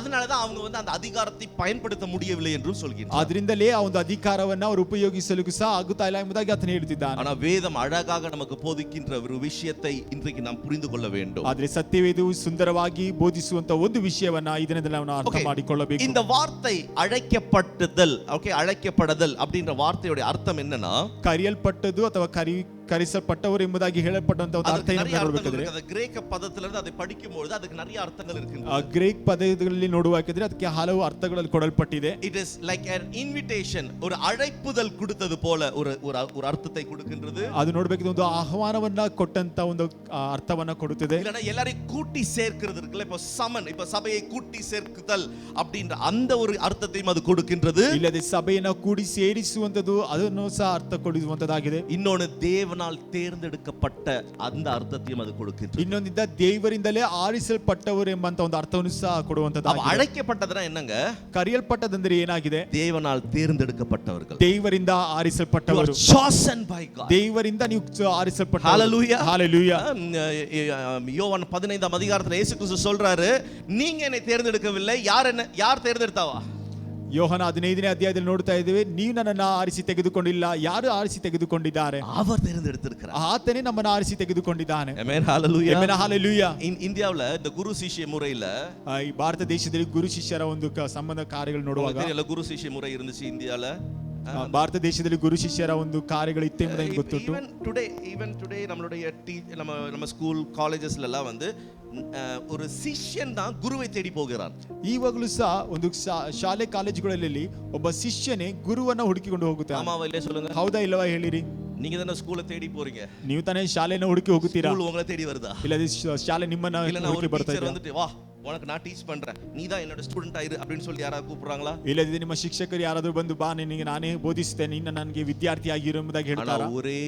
ஒரே நபர் இயேசு கிறிஸ்து மட்டும்தான் அவருடைய சீஷர்களை அவர் தேர்ந்தெடுக்கிறார். ಆದರೆ ಒಬ್ಬ ದೇವರ ವ್ಯಕ್ತಿ ಮಾತ್ರವೇ ಯೇಸು ಕ್ರಿಸ್ತನು ಆತನ ಶಿಷ್ಯರನ್ನ ಹುಡುಕಿ ಬಂದನು. 12 ಸೀಷர்களை பார்த்து follow me என்னை பின்பற்றுங்கள் என்று சொல்லி அழைக்கிறார். 12 ಶಿಷ್ಯರನ್ನು ಸಹ ನೋಡಿ ಆತನು ಹೇಳಿದನು, ಹಿಂಬಾಲಿಸು ನನ್ನನ್ನ ಹಿಂಬಾಲಿಸು ಎಂಬುದಾಗಿ. உங்களுக்கும் எனக்கும் ஆண்டவர் அந்த ரட்சிப்பை கொடுத்திருக்கிறார்னா எவ்வளோ ஒரு பெரிய கண்களோடு அவர் நம்மை பார்த்திருக்க கூடும் அல்லவா? ಈ ದಿನದಲ್ಲಿ ನಿಮಗೂ ನನಗೂ ಆ ಒಂದು ರಕ್ಷಣೆಯನ್ನು ಕೊಟ್ಟಿದ್ದಾನೆ ಅಂದ್ರೆ ಎಷ್ಟು ದೊಡ್ಡ ಒಂದು ಕಣ್ಣುಗಳಿಂದ ಆತ ನಮ್ಮನ್ನ ನೋಡಿದ್ದಾನೆ ಅಲ್ವಾ? அந்த ரட்சிப்பின் அனுபவத்தை கொடுத்து இன்னைக்கு சபையில நம்மளை ஒரு அங்கமாக வைத்திருக்கிறார் என்றால் நம்மளை குறித்து தேவன் எப்படி பார்த்திருக்கிறார்? ಈ ದಿನದಲ್ಲಿ ರಕ್ಷಣೆ ಒಂದು ಅನುಭವವನ್ನು ಕೊಟ್ಟು ಸಭೆಯಲ್ಲಿ ನಮ್ಮನ್ನ ಇಟ್ಟಿದ್ದಾನೆ ಅಂದ್ರೆ ದೇವರು ನಮ್ಮನ್ನ ಯಾವ ರೀತಿಯಲ್ಲಿ ಆತನು ನೋಡ್ತಾ ಇದ್ದಾನೆ. அதனால தான் இன்னைக்கு ரட்சிப்பு நமக்கு வந்திருக்கு. ಆದ್ರಿಂದಲೇ ಈ ದಿನದಲ್ಲಿ ರಕ್ಷಣೆ ನಮಗೆ ಬಂದಿದೆ. அழகான கண்கள் என்னை கண்டதாலே, ನಿನ್ನ ಸುಂದರವಾದಂತ ಕಣ್ಣುಗಳು ನನ್ನನ್ನು ನೋಡಿದರಿಂದ, ஹalleluya, அதனால தான் நம்ம ரட்சிக்கப்பட்டிருக்கிறோம். ಆದ್ರಿಂದಲೇ ನಾವು ರಕ್ಷಿಸಲ್ಪಟ್ಟಿದ್ದೇವೆ. அவருடைய கண்கள் என் மேல பதித்தனால தான் நான் ரட்சிக்கப்பட்டிருக்கிறேன். ಆತನ ಕಣ್ಣುಗಳು ನಮ್ಮ ಮೇಲೆ ದೃಷ್ಟಿಸಿದರಿಂದಲೇ ನಾವು ರಕ್ಷಿಸಲ್ಪಟ್ಟಿದ್ದೇವೆ, தேர்ந்தெடுக்கப்பட்டிருக்கிறேன். இன்றைக்கு அவருடைய அந்த ரட்சிப்பின் அனுபவத்துல நின்று கொண்டிருக்கிறேன். ಆದ್ರಿಂದಲೇ ನಾನು ಕರೆಯಲ್ಪಟ್ಟಿದ್ದೇನೆ, ಆರಿಸಲ್ಪಟ್ಟಿದ್ದೇನೆ. ಈ ದಿನದಲ್ಲಿ ಆ ಒಂದು ರಕ್ಷಣೆಯ ಒಂದು ಅನುಭವದಲ್ಲಿ ನಾನು ನೆಲೆಯಾಗಿ ನಿಂತಿದ್ದೇನೆ. Salvation is not initiated by human but by only God himself. தேவனால் தான் ரட்சிப்பு நமக்கு அருளப்பட்டிருக்கிறது. ರಕ್ಷಣೆ ಎಂಬುದು ಮನುಷ್ಯನಿಂದ ಅದು ನಡೆಸಲ್ಪಟ್ಟದಲ್ಲ, ದೇವರಿಂದಲೇ ಅದು ಕೊಡಲ್ಪಟ್ಟದ್ದಾಗಿದೆ. இன்னைக்கு ஒவ்வொரு இந்த இந்தியாவுல வந்து ஒவ்வொரு மனிதனும் இந்த மோட்சம் அடைவதற்காக என்னெல்லாமோ காரியங்கள் செய்றாங்க. ಈ ಒಂದು ಭಾರತ ದೇಶ ನೋಡಬೇಕಾದ್ರೆ ಪ್ರತಿಯೊಬ್ಬ ಮನುಷ್ಯನು ಆ ಒಂದು ಪರಲೋಕವನ್ನು ಅಥವಾ ಮೋಕ್ಷವನ್ನು ಅನುಭವಿಸುವುದಕ್ಕೋಸ್ಕರ ಏನೆಲ್ಲ ಕಾರ್ಯಗಳನ್ನು ಮಾಡ್ತಾ ಇದ್ದಾನೆ. ಚುಚ್ಚಿಕೊಳ್ಳುತ್ತಾರೆ, நடக்கறாங்க. ನೋಡಬೇಕಾದ್ರೆ ಹಲವು ಗಂಟಲೆ ನಡೆಯುತ್ತಾರೆ. ஆனா நம்ம எதுவும் செய்ய வேண்டாம், அவர் நம்மளை தேடி வந்துட்டாரு. ನಾವು ಏನನ್ನು ಸಹ ಮಾಡಬೇಕಾಗಿಲ್ಲ, ಆತ ನಮ್ಮನ್ನ ಹುಡುಕಿ ಬಂದನು. Hallelujah. Hallelujah. It is God's gracious initiative. அவர் தேவனுடைய அந்த கிருபையினால அவர் எடுத்த அந்த தீர்மானம் தான் இன்னைக்கு நமக்கு ரட்சிப்பை அருளி இருக்கின்றது. ದೇವರ ಕೃಪೆಯಿಂದ ಆತನು ತೆಗೆದುಕೊಂಡಂತ ತೀರ್ಮಾನದಿಂದಲೇ ಈ ದಿನದಲ್ಲಿ ನಾವು ರಕ್ಷಣೆಯ ಒಂದು ಅನುಭವದಲ್ಲಿ ಇದ್ದೇವೆ. யோவான் 6ஆம் அதிகாரம் 44வது வசனத்துல, ಯೋಹನ 6ನೇ ಅಧ್ಯಾಯ 44ನೇ ವಾಕ್ಯಗಳಲ್ಲಿ ಯೇಸು ಕ್ರಿಸ್ತು இப்படி சொல்றாரு, ಯೇಸು ಕ್ರಿಸ್ತನು ಈ ರೀತಿಯಾಗಿ ಹೇಳ್ತಾ No ಇದ್ದಾನೆ, one can come to me unless the Father who sent me draws him. ಯಾರು ಸಹ ನನ್ನ ಬಳಿಗೆ ಬರಲಿಕ್ಕೆ ಆಗುದಿಲ್ಲ, ತಂದೆಯಾದ ದೇವರು ನನ್ನನ್ನ ಅವರ ಬಳಿಯಿಂದ ಕರೆದುಕೊಳ್ಳದೆ ಹೋದರೆ. என்னை அனுப்பின பிதா ஒருவனை இழுத்து கொள்ளாவிட்டால் அவன் என்னிடத்தில் வரமாட்டான். ನನ್ನನ್ನು ಕಳಿಸಿಕೊಟ್ಟಂತ ತಂದೆಯು ಎಳೆದೇ ಹೋದರೆ ಯಾವನು ನನ್ನ ಬಳಿಗೆ ಬರಲಾರನೆಂಬುದಾಗಿ. அன்பான தேவஜனமே, ಪ್ರೀತಿಯುಳ್ಳ ದೇವಜನರೇ, இன்னைக்கு நம்மளை தேவன் பார்த்திருக்கின்றார். ಈ ದಿನದಲ್ಲಿ ದೇವರು நம்மளை கண்டிருக்கின்றார். ನಮ್ಮನ್ನು ಕಂಡಿದ್ದಾನೆ. அதனாலதான் இன்னைக்கு ஆண்டவர் நம்மளை ரட்சித்து இந்த மார்க்கத்தில் நம்மளை நிலைநிறுத்தி ಆದ್ರಿಂದ ದೇವರು ನಮ್ಮನ್ನು ರಕ್ಷಿಸಿ ಈ ಒಂದು ಮಾರ್ಗದಲ್ಲಿ ನಮ್ಮನ್ನು ನೆಲೆಯಾಗಿ ನಿಲ್ಲಿಸಿದ್ದಾನೆ. பவுலும் அதான் சொல்றாரு. ಪೌಲನು ಸಹ ಅದನ್ನೇ ಹೇಳ್ತಾನೆ. ரோமர் 8 அதிகாரம் 30 வசனத்துல பாருங்க. ರೋಮಪುರ 8ನೇ ಅಧ್ಯಾಯ 30ನೇ ವಾಕ್ಯ. ரோமர் 8:30, எவர்களை முன் குறித்தாரோ, ஹalleluya சொல்லுங்க, ஹalleluya சொல்லுங்க, ஹalleluya ಹೇಳೋಣವಾ? அங்க பாருங்க அந்த வசனத்துல, those who he predestined he also called, hallelujah. ಯಾರು ಮೊದಲೇ ನೇಮಿಸಿದನೋ ಅವರನ್ನ ಕರೆದನು. அழைத்திருக்கிறார். and யாரை அழைத்திருக்கிறாரோ, ಯಾರನ್ನ ಕರೆದನೋ ಅವರನ್ನು ನೀತಿವಂತರೆಂದು ನಿರ್ಣಯಿಸಿ. ஹalleluya, ஹalleluya. அதுதாங்க ரட்சிப்பு. ಅದೇ ಒಂದು ರಕ್ಷಣೆಯಾಗಿದೆ. ஹalleluya, ஹalleluya. அப்போ நம்மளை முன்குறித்திருக்கிறார். ನಮ್ಮನ್ನ ಈಗಾಗಲೇ ಆತನು எபேசியர் 1 அதிகாரத்துல உலக தோற்றத்திற்கு முன்னே நம்மளை முன்குறித்திருக்கிறார் என்று சொல்லி. ಎಫೆಸದವರಲ್ಲಿ ನೋಡುವಾಗ ಲೋಕ ಪ್ರಾರಂಭಗೊಳ್ಳುವುದಕ್ಕೆ ಮುಂಚಿತವಾಗಿ ನಾನು ನಿಮ್ಮನ್ನ ನೋಡಿದ್ದೇನೆ ಎಂಬುದಾಗಿ. Because God wanted us in his fold. அவருடைய அந்த மந்தையில் நம்மை சேர்க்க வேண்டும் என்பது தேவனுடைய அநாதி தீர்மானமாக இருக்கின்றது. ಇದು ದೇವರ ಒಂದು ಅನಾದಿ ತೀರ್ಮಾನವಾಗಿದೆ. ನಾವುಗಳು ಆತನ ಒಂದು ಮಂದಿಯಲ್ಲಿ ಸೇರಿಸಲ್ಪಡಬೇಕೆಂಬುದಾಗಿ. ஆண்டவருடைய அழைப்பு ரட்சிப்புக்குள் நம்மளை நடத்துகின்றது. ದೇವರ ಕರೆಯುವಿಕೆಯು ನಮ್ಮನ್ನು ಆತನ ರಕ್ಷಣೆಯಲ್ಲಿ ನಡೆಸುವಂತದಾಗಿದೆ. மத்தேயு 4 அதிகாரம் 19 வசனத்துல இயேசு சீஷர்களை அழைக்கிறார். ಅದೇ ಯೇಸು ಕ್ರಿಸ್ತನು ಮತ್ತೆ 4ನೇ ಅಧ್ಯಾಯ 19ನೇ ವಾಕ್ಯದಲ್ಲಿ ತನ್ನ ಶಿಷ್ಯರನ್ನು ನೋಡಿ ಕರೆಯುತ್ತಿದ್ದಾನೆ. ನನ್ನನ್ನು ಹಿಂಬಾಲಿಸಿರಿ, என்னை பின்பற்றுங்கள். ನನ್ನನ್ನು ಹಿಂಬಾಲಿಸಿರಿ. உடனே என்ன பண்ணாங்க? ತಕ್ಷಣವಾಗಿ ಅವರು ಏನು ಮಾಡಿದರು? ಎಲ್ಲವನ್ನ ಬಿಟ್ಟು and they left everything and they followed him. ಆತನ ಎಲ್ಲವನ್ನ ಬಿಟ್ಟು ಆತನನ್ನ ಹಿಂಬಾಲಿಸಿದರು. ಇದು ಒಂದು அந்த சீஷர்களுக்குள்ள இருந்த வல்லமை கிடையாது. ಅದು ಶಿಷ್ಯರಲ್ಲಿ ಇದ್ದಂತ ಒಂದು ಶಕ್ತಿ ಅಲ್ಲ. ಯೇಸು ಕ್ರಿಸ್ತುವಿನ ಅழைப்பில் இருக்கக்கூடிய அதிகாரத்தை அது தெரிவிக்கின்றது. ಯೇಸು ಕ್ರಿಸ್ತನ ಒಂದು ಕರೆಯುವಿಕೆಯಲ್ಲಿ ಇದ್ದಂತ ಒಂದು ಅಧಿಕಾರವನ್ನ ಅಲ್ಲಿ ತೋರಿಸ್ತಾ ಇದೆ.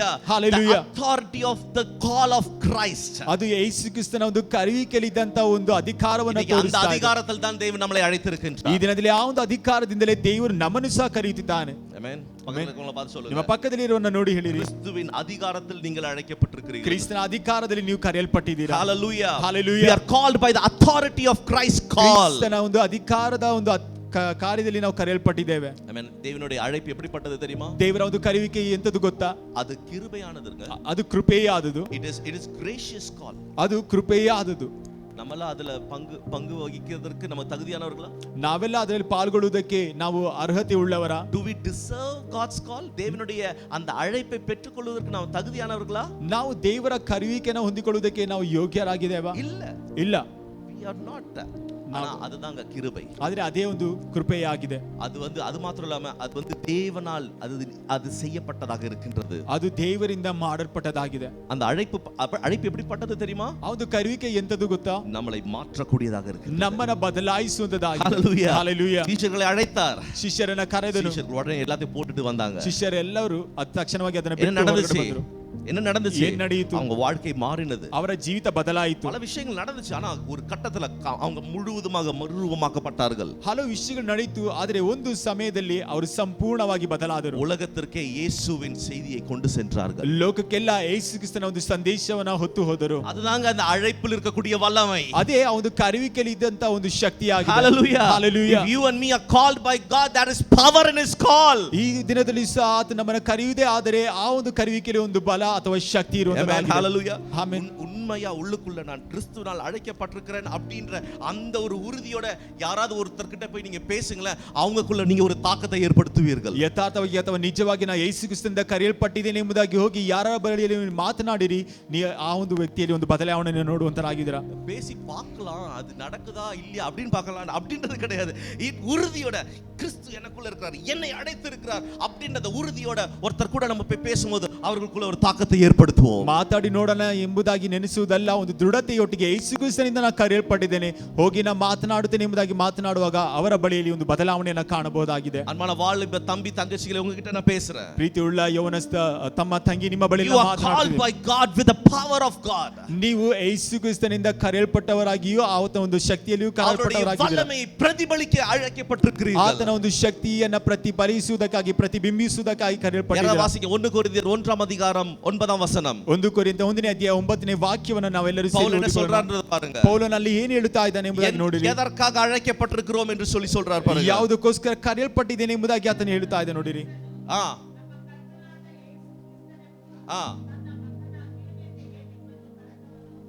Hallelujah. Hallelujah. 1 அதிகாரம் 9 வசனம். இப்படியா? It says that you are called into the fellowship of his son. கிறிஸ்துவோடு உள்ள ஐக்கியத்திற்காக அழைக்கப்பட்டிருக்கிறீர்கள். ಕ್ರಿಸ್ತನಲ್ಲಿರುವಂತ ಒಂದು ಅನ್ಯೋನ್ಯತೆಗೆ ನೀವು ಕರೆಯಲ್ಪಟ್ಟಿದ್ದೀರಾ ಎಂಬುದಾಗಿ. அன்பான தேவஜனமே, ಪ್ರೀತಿಯುಳ್ಳ ದೇವಜನರೇ, இன்னைக்கு நம்ம எதற்காக அழைக்கப்பட்டிருக்கிறோம்? ಈ ದಿನದಲ್ಲಿ ನಾವು ಯಾವುದಕ್ಕೋಸ್ಕರ ಕರೆಯಲ್ಪಟ್ಟಿದ್ದೇವೆ? ಯೇಸು ಶಿಷ್ಯರುகளை ಅழைத்தபோது எதற்காக அழைச்சார்? ಯೇಸು ಕ್ರಿಸ್ತನ ಶಿಷ್ಯರನ್ನ ಕರೆಯುವಾಗ ಯಾವುದಕ್ಕೋಸ್ಕರ ಕರೆದರು? 3 அதிகாரம் 14 வசனம். ಮಾರ್ಕ್ 3:14. ಮಾರ್ಕ 3ನೇ ಅಧ್ಯಾಯ 14ನೇ ವಾಕ್ಯ. எதற்காக ಶಿಷ್ಯರುகளை அழைத்தார்? ಯಾವುದಕ್ಕೋಸ್ಕರ ಶಿಷ್ಯರನ್ನ ಕರೆದರು? ತಮ್ಮೋடு இருக்க, ಆತನೊಟ್ಟಿಗೆ ಇರುವುದಕ್ಕೋಸ್ಕರ. Hallelujah. Hallelujah. So disciples were called by Jesus so that they might be with him. ಶಿಷ್ಯರೆಲ್ಲರೂ ಕರೆಯಲ್ಪಟ್ಟರು ಯೇಸು ಕ್ರಿಸ್ತನ ಜೊತೆಯಲ್ಲಿ ಯಾವಾಗಲೂ ಇರುವುದಕ್ಕೋಸ್ಕರ. அன்பான தேவஜனமே, ಪ್ರೀತಿಯುಳ್ಳ ದೇವಜನರೇ, இன்னைக்கு கிறிஸ்துவின் ஐக்கியத்திற்காக ನಾವು அழைக்கப்பட்டிருக்கிறீர்கள். ಕ್ರಿಸ್ತನ ಒಂದು ಅನ್ಯೋನ್ಯತೆಗೋಸ್ಕರ ಕರೆಯಲ್ಪಟ್ಟಿದ್ದೇವೆ. அழைக்கப்பட்டது எதற்காக? இந்த உலகத்தை மாற்றுவதற்காக. ಕರೆಯಲ್ಪಟ್ಟದ್ದು ಯಾವುದಕ್ಕೋಸ್ಕರ? ಈ ಒಂದು ಲೋಕವನ್ನ இந்த ಬದಲಾಯಿಸುವುದಕ್ಕೋಸ್ಕರ, உலகத்தில் ஒரு தாக்கத்தை ಈ ಒಂದು ஏற்படுத்துவதற்காக. ಲೋಕದಲ್ಲಿ ಒಂದು ಪ್ರಭಾವವನ್ನು To make a ಬೀರುವುದಕ್ಕೋಸ್ಕರ, difference in this world. ಈ ಲೋಕದಲ್ಲಿ ಒಂದು ವ್ಯತ್ಯಾಸವನ್ನು ಏರ್ಪಡಿಸುವುದಕ್ಕೋಸ್ಕರ. நேற்று வந்து நான் ஆக்சுவலி எனக்கு ஒரு கிளாஸ் இருந்துச்சு. அந்த கிளாஸ்ல பழைய ஏற்பாட்டு இறையியலை குறித்து பேசிட்டு இருந்தேன். ನಿನ್ನೆಯ ದಿವಸದಲ್ಲಿ ನನಗೊಂದು ಕ್ಲಾಸ್ ಇತ್ತು. ಆ ಒಂದು ಕ್ಲಾಸ್ ನಲ್ಲಿ ಹಳ ಒಡಂಬಡಿಕೆಯ ಒಂದು ಕಾರ್ಯವನ್ನು ಹೇಳ್ತಾ ಇದ್ರು. அதுல இது என்ன தெரியல, ஒரு கனெக்ஷன் இருக்குது. அவர் இஸ்ரவேல் ஜனங்களை எதற்காக தேவன் அழைத்தார்? ಇಸ್ರಾಯೇಲ್ ಜನರನ್ನ ದೇವರು ಯಾವುದಕ್ಕೋಸ್ಕರ ಕರೆದನು? நிறைய தேசங்கள் இருந்துச்சுல்ல, ಹಲವು ದೇಶಗಳಿತ್ತಲ್ವಾ? அதுல இருந்து ஏன் இஸ்ரவேலை மட்டும் ஆண்டவர் தேர்ந்தெடுத்தார்? ಅದರಲ್ಲಿಂದ ಯಾಕೆ ಇಸ್ರಾಯೇಲ್ ಜನರನ್ನ ಮಾತ್ರವೇ ಆತನು ಆರಿಸಿಕೊಂಡನು? அது அவருடைய அனாதி தீர்மானம். ಅದು ಆತನ ಒಂದು ಅನಾದಿ ஆனா ಒಂದು the ತೀರ್ಮಾನ. purpose என்ன தெரியுமா? ಆದ್ರೆ ಅದು ಉದ್ದೇಶ ಏನು ಗೊತ್ತಾ? So that they may be a light to the world. இந்த உலகத்திற்கு அவர்கள் ஒளியாக வெளிச்சமாக இருப்பார்கள். அதன் மூலமாக தேவனை ஆராதிக்கிற ஜனம் இப்படிதான், தேவனை தொழுது கொள்கிற ஜனம் இப்படிதான் என்பதை உலகம் அறிந்து கொள்ள வேண்டும் என்பதற்காக தான் இஸ்ரவேல் ஜனங்களை தேவன் பிரித்தெடுத்தார், தேர்ந்தெடுத்தார். ಅವರು ಲೋಕಕ್ಕೆ ಬೆಳಕಾಗಿರುತ್ತಾರೆ. ಅವರ ಮುಖಾಂತರವಾಗಿ ಲೋಕದ ಜನರುಗಳು ದೇವರನ್ನ ಆರಾಧಿಸುವುದು ಯಥಾರ್ಥವಾಗಿ ಈ ರೀತಿಯಾಗಿ ಇರುತ್ತಾರೆ ಎಂಬುದಾಗಿ ಹೇಳುವುದಕ್ಕೋಸ್ಕರ ಆತನು ಇಸ್ರಾಯೇಲ್ ಜನರನ್ನ ಆರಿಸಿಕೊಂಡನು. நியாயப்பிரமாணத்தை கொடுத்தார். ಆತನು ಧರ್ಮಶಾಸ್ತ್ರವನ್ನು ಕೊಟ್ಟನು. அதுல நீங்க பாத்தீங்கன்னா எழுதப்பட்டிருக்கும், it will say that you shall not be like the other nations. மற்ற தேசங்களை போல இல்லாமல் உங்களுக்கு என்று ஒரு ஒரு ஒரு ஒரு குவாலிட்டி, ஒரு தரத்தை உங்களுக்கு நான் தருகிறேன் என்று சொல்லி. ನೀವು ಇತರ ದೇಶಗಳ ರೀತಿಯಲ್ಲಿ ನೀವು ಇರಬಾರದೆಂಬುದಾಗಿ ಹೇಳಿ ನಿಮಗೆಂಬಂತ ಒಂದು ನೆಲೆಯನ್ನ ಅಥವಾ ಮಟ್ಟವನ್ನ ನೀವು ಇಡಬೇಕೆಂಬುದಾಗಿ ಆತನು ಹೇಳಿದನು. Amen, hallelujah. Amen, hallelujah. ವ್ಯತ್ಯಾಸத்தை ಏರ್ಪಡಿಸುம்படியாக, ಒಂದು ವ್ಯತ್ಯಾಸವನ್ನು ಏರ್ಪಡಿಸುವುದಕ್ಕೋಸ್ಕರ அதனால இஸ்ரவேல் ஜனங்களை தேர்ந்தெடுத்தார். ಅದರಿಂದಲೇ ಇಸ್ರಾಯೇಲ್ ಜನರನ್ನ ಆತನು ಆರಿಸಿಕೊಂಡನು, அவர்களை அழைத்தார். ಅವರನ್ನ ಕರೆದನು. ஆனா என்ன நடந்துச்சு? ಆದ್ರೆ ಏನ್ ನಡೆಯಿತು? அவர் வழியில நடக்கல. ಆದ್ರೆ ಅವರು ಆತನ ಒಂದು ಮಾರ್ಗ ನಡೆಯುವುದಿಲ್ಲ. விலகி போனார்கள். ಧರ್ಮಶಾಸ್ತ್ರವನ್ನು ಬಿಟ್ಟು ಅಗಲಿದರು. ஆனா ஆண்டவர் திரும்ப திரும்ப திரும்ப திரும்ப அவர்களோடு இடைப்பட்டு கொண்டே இருந்தார். ಆದ್ರೆ ದೇವರು ಮತ್ತೆ ಮತ್ತೆ ಮತ್ತೆ ಅವರೊಟ್ಟಿಗೆ ಸಂಭಾಷಿಸುತ್ತಲೇ ಇದ್ದನು. He was continuously talking through the prophets. தீர்க்கதரிசிகள் மூலமாக அவர் பேசிக்கொண்டிருந்தார். ಆತನು ಸತತವಾಗಿ ಪ್ರವಾದಿಗಳ ಮುಖಾಂತರವಾಗಿ ಆತನು ಮಾತನಾಡುತ್ತಾ ಇದ್ದನು. தீர்க்கதரிசிகள் என்ன பேசினாங்க? ಪ್ರವಾದಿಗಳು ಏನನ್ನ ಮಾತನಾಡಿದರು? They showed the law. நியாயப்பிரமாணத்தை காட்டி, according to this, இந்த நியாயப்பிரமாணத்தின்படி நீங்கள் தேவனுடைய வழியை விட்டு விலகி இருக்கிறீர்கள், மனம் திரும்புங்கள், திரும்ப வாங்க என்று சொல்லி அழைத்தார். ಅವರು ಏನು ಮಾಡಿದ್ರು? ಧರ್ಮಶಾಸ್ತ್ರವನ್ನ ತೋರಿಸಿದ್ರು. ಈ ಒಂದು ಧರ್ಮಶಾಸ್ತ್ರದಲ್ಲಿ ಈ ರೀತಿಯಾಗಿ ಬರೆಯಲ್ಪಟ್ಟಿದೆ, ಇದಕ್ಕೆ ವಿರುದ್ಧವಾಗಿ ನೀವು ಮಾಡುತ್ತಾ ಇದ್ದೀರಾ, ನೀವು ಮತ್ತೆ ಆತನ ಬಳಿಗೆ ಬನ್ನಿರಿ ಎಂಬುದಕ್ಕೋಸ್ಕರ. ಹalleluya. உங்களுக்கும் எனக்கும் தேவன் தந்திருக்கிற அழைப்பு விலையேற பெற்றதாக இருக்கின்றது. ನಿಮಗೂ ನನಗೂ ದೇವರು ಕೊಟ್ಟಿರುವಂತ ಒಂದು ಕರೆಯುವಿಕೆ ಅದು ದೊಡ್ಡದಾಗಿದೆ, ಅಮೂಲ್ಯವಾದದ್ದಾಗಿದೆ. பழைய ஏற்பாட்டில் இஸ்ரவேலை தேர்ந்தெடுத்தார். புதிய ஏற்பாட்டில் நீங்களும் நான் தான் இஸ்ரவேல். ಹಳೆ ಒಡಂಬಡಿಕೆಯಲ್ಲಿ ಇಸ್ರಾಯೇಲ್ ಜನರನ್ನು ಆತನು ಆರಿಸಿ ತೆಗೆದುಕೊಂಡನು. ಹೊಸ ಒಡಂಬಡಿಕೆಯಲ್ಲಿ ನೀವು ನಾನು ಇಸ್ರಾಯೇಲ್ ಜನರಾಗಿದ್ದೇವೆ. ಅಂಧಕಾರத்திலிருந்து ஆச்சரியமான ஒளிக்கு அழைத்து வந்தவருடைய புண்ணியங்களை அறிவிக்கும்படி, ಅಂಧಕಾರದಿಂದ ಆಶ್ಚರ್ಯಕರವಾದಂತ ಬೆಳಕಿನ ಒಂದು ಪುಣ್ಯ ಕ್ರಿಯೆಗಳನ್ನ ತಿಳಿಸುವುದಕ್ಕೋಸ್ಕರ, generation, a royal priesthood, a holy nation. ನೀವು ಆರಿಸಿಕೊಂಡಪಟ್ಟಂತ ಒಂದು ಜನಾಂಗವಾಗಿಯೂ ಯಾಜಕರಾಗಿಯೂ ಅರಸುಗಳಾಗಿಯೂ ಸಾಯಿದ್ದೀರಾ. Amen. அன்பான சபையே, ಪ್ರೀತಿಯುಳ್ಳ ಸಭೆಯೇ, you are so precious. ನೀವು ತುಂಬಾ ಅಮೂಲ್ಯವಾದವರು. ஏன்னா தேவனால் ನೀವು அழைக்கப்பட்டிருக்கிறீங்க. ದೇವರಿಂದ அவருடைய ಕರೆಯಲ್ಪಟ್ಟವರಾಗಿದ್ದೀರಾ. கிருபையினால் ಅವರ அழைக்கப்பட்டிருக்கிறீங்க. ಕೃಪೆಯಿಂದ ಕರೆಯಲ್ಪಟ್ಟವರಾಗಿದ್ದೀರಾ. மாற்றத்தை செய்வதற்காக ಒಂದು அழைக்கப்பட்டிருக்கிறீங்க. ಬದಲಾವಣೆಯನ್ನು தேவனுடைய ತರುವುದಕ್ಕೋಸ್ಕರ வல்லமையை ಕರೆಯಲ್ಪಟ್ಟಿದ್ದೀರಾ. வெளிப்படுத்த ದೇವರ அழைக்கப்பட்டிருக்கிறீங்க. ಶಕ್ತಿಯನ್ನು ಪ್ರತಿಬಿಂಬಿಸುವುದಕ್ಕೋಸ್ಕರ ಕರೆಯಲ್ಪಟ್ಟಿದ್ದೀರಾ. அதுதாங்க உங்க அழைப்பினுடைய பலன். ಅದೇ ನಿಮ್ಮ ಒಂದು அதை ಕರೆಯುವಿಕೆ இந்த ಒಂದು ಬಲ. அழைப்பின் ಅರ್ಥத்தை நீங்கள் புரிந்து கொள்ள வேண்டும். ಈ ಒಂದು ಕರೆಯುವಿಕೆ ಒಂದು ಅರ್ಥವನ್ನು ನೀವು இந்த ಸರಿಯಾಗಿ ಅರ್ಥ அழைப்பில் ಮಾಡಿಕೊಳ್ಳಬೇಕು. நடக்க வேண்டும். ಈ ಒಂದು ಕರೆಯುವಿಕೆ இந்த ನಡೆಸಬೇಕು. அழைப்பின் நோக்கத்தை நிறைவேற்ற வேண்டும். ಈ ಒಂದು ಕರೆಯುವಿಕೆಯ ಒಂದು ಉದ್ದೇಶವನ್ನ ನೆರವೇರಿಸಬೇಕು. ஹalleluya, ஹalleluya, ஹalleluya, ஹalleluya. இயேசு கிறிஸ்து இந்த உலகத்துக்கு வந்தபோது அவருடைய அழைப்பு என்ன என்பதை அவர் தெரிந்து வைத்திருந்தார். ಯೇಸು ಕ್ರಿಸ್ತನು ಈ ಒಂದು ಲೋಕಕ್ಕೆ ಬಂದಾಗ ತನ್ನ ಒಂದು ಕರೆಯುವಿಕೆ ಏನೆಂಬುದಾಗಿ ಆತನು ಚೆನ್ನಾಗಿ அதனால ಅರ್ಥವನ್ನಾಗಿದ್ದನು. அவர் சொன்னார், என்னை அனுப்பினவருடைய சித்தத்தை செய்து முடிப்பதே எனது ஆகாரம். ಆದ್ರಿಂದಲೇ ಆತನು ಈ ರೀತಿಯಾಗಿ ಹೇಳಿದ, ನನ್ನನ್ನು ಕಳಿಸಿದ ಆತನ ಒಂದು ಕಾರ್ಯವನ್ನ ನೆರವೇರಿಸುವುದೇ ನನ್ನ ಒಂದು ಭೋಜನ ಅಥವಾ ಆಹಾರವಾಗಿದೆ கடைசியா ಎಂಬುದಾಗಿ. சொல்றாரு, அவர் அனுப்பின அந்த காரியத்தை நான் செய்து முடித்தேன் என்று சொல்லி யோவான் 17ஆம் அதிகாரம் 4ஆம் வசனத்துல சொல்கிறார். ಯೋಹಾನ 17ನೇ ಅಧ್ಯಾಯ 4ನೇ ವಾಕ್ಯದಲ್ಲಿ ಕಡೆಯದಾಗಿ ಆತನು ಹೇಳುತ್ತಿದ್ದಾನೆ, ನನ್ನನ್ನು ಕಳಿಸಿಕೊಟ್ಟ ತನ್ನ ಕಾರ್ಯವನ್ನ ನಾನು ಮಾಡಿ ಮುಗಿಸಿದ್ದೇನೆ ಎಂಬುದಾಗಿ. ಸಭೆಯೇ, உங்களுடைய ரட்சிப்பு ஏதோ ஒரு கோயின்சிடென்ஸ் கிடையாது, ஏதோ அப்படியே குருட்டாம்போக்குக்கு வந்தது கிடையாதுங்க. ನಿಮ್ಮೊಂದು ರಕ್ಷಣೆ ಏನೋ ಹಾಗೆ ಹೋಗಿ ಬಂದದಲ್ಲ. Your salvation was a part of God's sovereign plan. தேவனுடைய அநாதி ஒரு திட்டத்தில் உங்களுடைய ரட்சிப்பு இருந்தது. ದೇವರ ಒಂದು ಅನಾದಿಯ ಒಂದು ತೀರ್ಮಾನದಲ್ಲಿ ನಿಮ್ಮ ಒಂದು ರಕ್ಷಣೆಯೂ ಸಹ ಇತ್ತು. உங்களுடைய வாழ்க்கை குறித்து சந்தேகங்கள் வரும்பொழுது, ನಿಮ್ಮ ಒಂದು ಜೀವನವನ್ನು ಕುರಿತಾಗಿ ನಿಮಗೆ ಒಂದು ಸಂಶಯ ಬರುವಾಗ நல்ல நினைவுபடுத்திக் கொள்ளுங்கள், நான் தேவனால் அழைக்கப்பட்டிருக்கிறேன் என்று சொல்லி. ಚೆನ್ನಾಗಿ ಅರ್ಥ ಮಾಡಿಕೊಳ್ಳಿರಿ, ನಾನು ದೇವರಿಂದ ಕರೆಯಲ್ಪಟ್ಟವನು ಎಂಬುದಾಗಿ. சபையை நம்ம ஜஸ்ட் வந்து ஒரு மியர்லி ஒரு ஏதோ ஒரு ஆர்கனைசேஷன், ஒரு இந்த 4 சுவர் ஒரு அப்படி நீங்க எப்பவுமே நினைக்க கூடாது. ಸಭೆಯೇ ನಾವು ಏನೋ ಒಂದು ಸಂಸ್ಥೆಯಾಗಿದ್ದೀವಿ, ಒಂದು 4 ಗೋಡೆಗಳ ಮಧ್ಯೆ ಬಂದು ಹೋಗುತ್ತೆ ಎಂಬುದಾಗಿ ನೀವು ನೆನೆಸಬೇಡಿರಿ. We are a community of called out people. நம்ம வந்து அழைக்கப்பட்ட ஒரு தெய்வ சமூகம். ನಾವು ಕರೆಯಲ್ಪಟ್ಟಂತ ಒಂದು ದೈವ ಸಮ್ಮುಖವಾಗಿದ್ದೇವೆ. சபைக்கு கிரேக்க பதம் என்ன தெரியுமா? கிரேக்க வார்த்தை என்ன தெரியுமா? செக். சபை என்ற அந்த வார்த்தைக்கு கிரேக்க வார்த்தை என்னதுமா? எக்லீசியா. ಸಭೆ ಎಂಬಂತ ಒಂದು ಪದಕ್ಕೆ ಗ್ರೀಕ್ ಭಾಷೆಯಲ್ಲಿ ಇರುವುದು ಎಕ್ಲಿಷಿಯಾ ಎಂಬುದಾಗಿ. அந்த எக்லீசியாவுடைய அர்த்தமே என்ன தெரியுமா? ಆ ಒಂದು ಎಕ್ಲಿಷಿಯಾ ಒಂದು ಅರ್ಥ ಏನಾಗಿದೆ ಗೊತ್ತಾ? அழைக்கப்பட்ட சமூகம். ಅದು ಕರೆಯಲ್ಪಟ್ಟಂತ ಒಂದು called out assembly. ಆ ಒಂದು ಕರೆಯಲ್ಪಟ್ಟಂತ ಒಂದು ಸಮೂಹವಾಗಿದೆ. அந்த எக்லீசியால 2 வார்த்தை வரும், எக்கு அப்புறம் காலியோ அப்படின்ற 2 வார்த்தைகள் வரும். 2 வார்த்தையை சேர்த்து அதோட அர்த்தம் என்னன்னா, we are called out community, called out assembly. அதுதான் அதோட அர்த்தம். ಎಕ್ ಮತ್ತೆ ಕಾಲಿಯೋ ಎಂಬಂತ ಒಂದು 2 ಪದಗಳನ್ನು ಸೇರಿಸಿ ಅದು ಏನು ಹೇಳ್ತಾ ಇದೆ? ನಾವು ಕರೆಯಲ್ಪಟ್ಟಂತ ಒಂದು ಸಮೂಹವಾಗಿದ್ದೇವೆ. ಆಮೆನ್. ಆಮೆನ್. ಹalleluya. ಇಸ್ರಾಯೇಲ್ ಜನங்களை தேவன் பிரித்தெடுத்தார். ಇಸ್ರಾಯೇಲ್ ಜನರನ್ನು ಆತನು ಪ್ರತ್ಯೇಕಿಸಿ ತೆಗೆದುಕೊಂಡನು. ಯಾಕೆ ಅವರನ್ನು ವಿಭಜಿಸಿ ತೆಗೆದನು? தேவனுடைய நோக்கங்களுக்காக பிரித்தார். ದೇವರ ಒಂದು ಉದ್ದೇಶವನ್ನು ನೆರವೇರಿಸುವುದಕ್ಕೋಸ್ಕರ. அதுதாங்க பரிசுத்தம். ಅದೇ ಒಂದು ಪರಿಶುದ್ಧತೆ. பரிசுத்தத்தோட அர்த்தம் என்னங்க? ಪರಿಶುದ್ಧತೆಯ ಒಂದು ಅರ್ಥವೇನಾಗಿದೆ? காதோஷ். ಕಾದೋಷ್ ಎಂಬುದಾಗಿ. அகியோஸ் அப்படின்ற கிரேக்க வார்த்தை. ಅಗಿಯೋಸ್ ಎಂಬಂತ ಒಂದು ಗ್ರೀಕ್ ಪದ. நம்ம பாடுறோம்ல, ಕಾದೋಷ್ ಎಂಬುದಾಗಿ ನಾವು ಆಡ್ತೇವಲ್ವಾ? காதோஷ்னா என்னங்க? ಕಾದೋಷ್ ಅಂದ್ರೆ ಏನು ಎಂಬುದಾಗಿ? ಪರಿಶುದ್ಧ. ಪರಿಶುದ್ಧನು. அப்ப பரிசுத்தர் அந்த வார்த்தையோட அர்த்தம் என்ன? ಪರಿಶುದ್ಧನು ಆ ಒಂದು ಪದದ ಅರ್ಥವೇನಾಗಿದೆ? பிரித்தெடுக்கப்பட்டவர்கள். ಅದು ಪ್ರತ್ಯೇಕಿಸಲ್ಪಟ್ಟವರು. Separated. ಪ್ರತ್ಯೇಕಿಸಲ್ಪಟ್ಟವರು. Consecrated for God's purpose. தேவனுடைய நோக்கங்களுக்காக பிரித்தெடுக்கப்பட்டவர்கள், அழைக்கப்பட்டவர்கள் என்று தான் அதோட அர்த்தமாக இருக்கிறது. ದೇವರ ಉದ್ದೇಶಗಳಿಗೋಸ್ಕರ ಪ್ರತ್ಯೇಕಿಸಲ್ಪಟ್ಟವರು ಅಥವಾ ಪ್ರತಿಷ್ಠಿಸಲ್ಪಟ್ಟವರು ಎಂಬುದಾಗಿ. ಆಮೆನ್. இந்த கால நேரத்துல இது உங்களுக்குள்ள உறுதியாக உள்ள போக வேண்டும். ಈ ಒಂದು ಬೆಳಗಿನ ಸಮಯದಲ್ಲಿ ಇದು ನಿಮಗೆ ದೃಢವಾಗಿ ಆಳವಾಗಿ ಹೋಗಲಿ.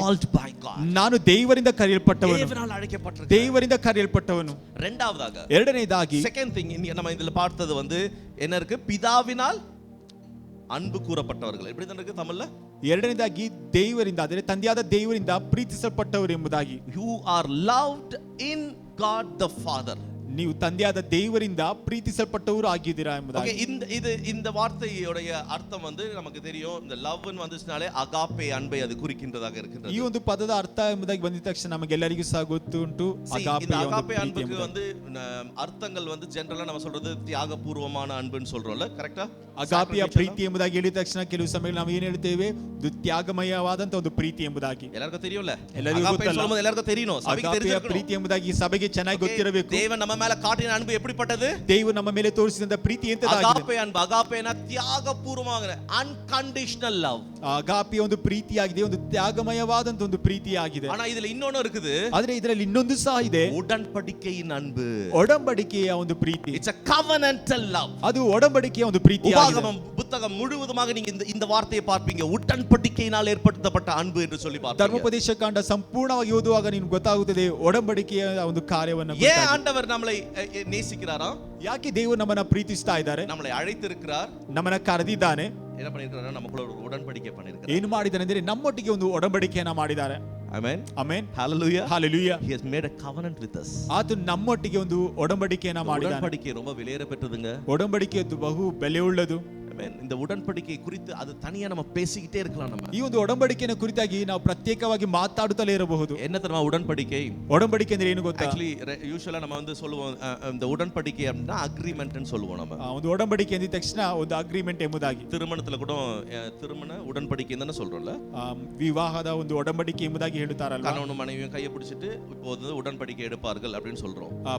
ಪತಿ ಮತ್ತೆ ಪತ್ನಿ ಕರವನ್ನ ಹಿಡಿದುಕೊಂಡು ಒಡಂಬಡಿಕೆಯನ್ನ ಮಾಡಿಕೊಳ್ಳುವಂತರಾಗಿದೆ. இந்த வார்த்தை உடன்படிக்கை வருது, அக்ரிமெண்ட் ன்னு வரல, கான்ட்ராக்ட் ன்னு வரல. இந்த வார்த்தைகளை அதுக்கு பயன்படுத்தலாம் நம்ம. ಯಾಕೆ ಅದಕ್ಕೆ ಒಡಂಬಡಿಕೆ ಎಂಬುದಾಗಿ ಹೇಳಿದರು, ಅಗ್ರಿಮೆಂಟ್ ಅಥವಾ ಕಾಂಟ್ರಾಕ್ಟ್ ಎಂಬುದಾಗಿ ಹೇಳಿಲ್ಲ?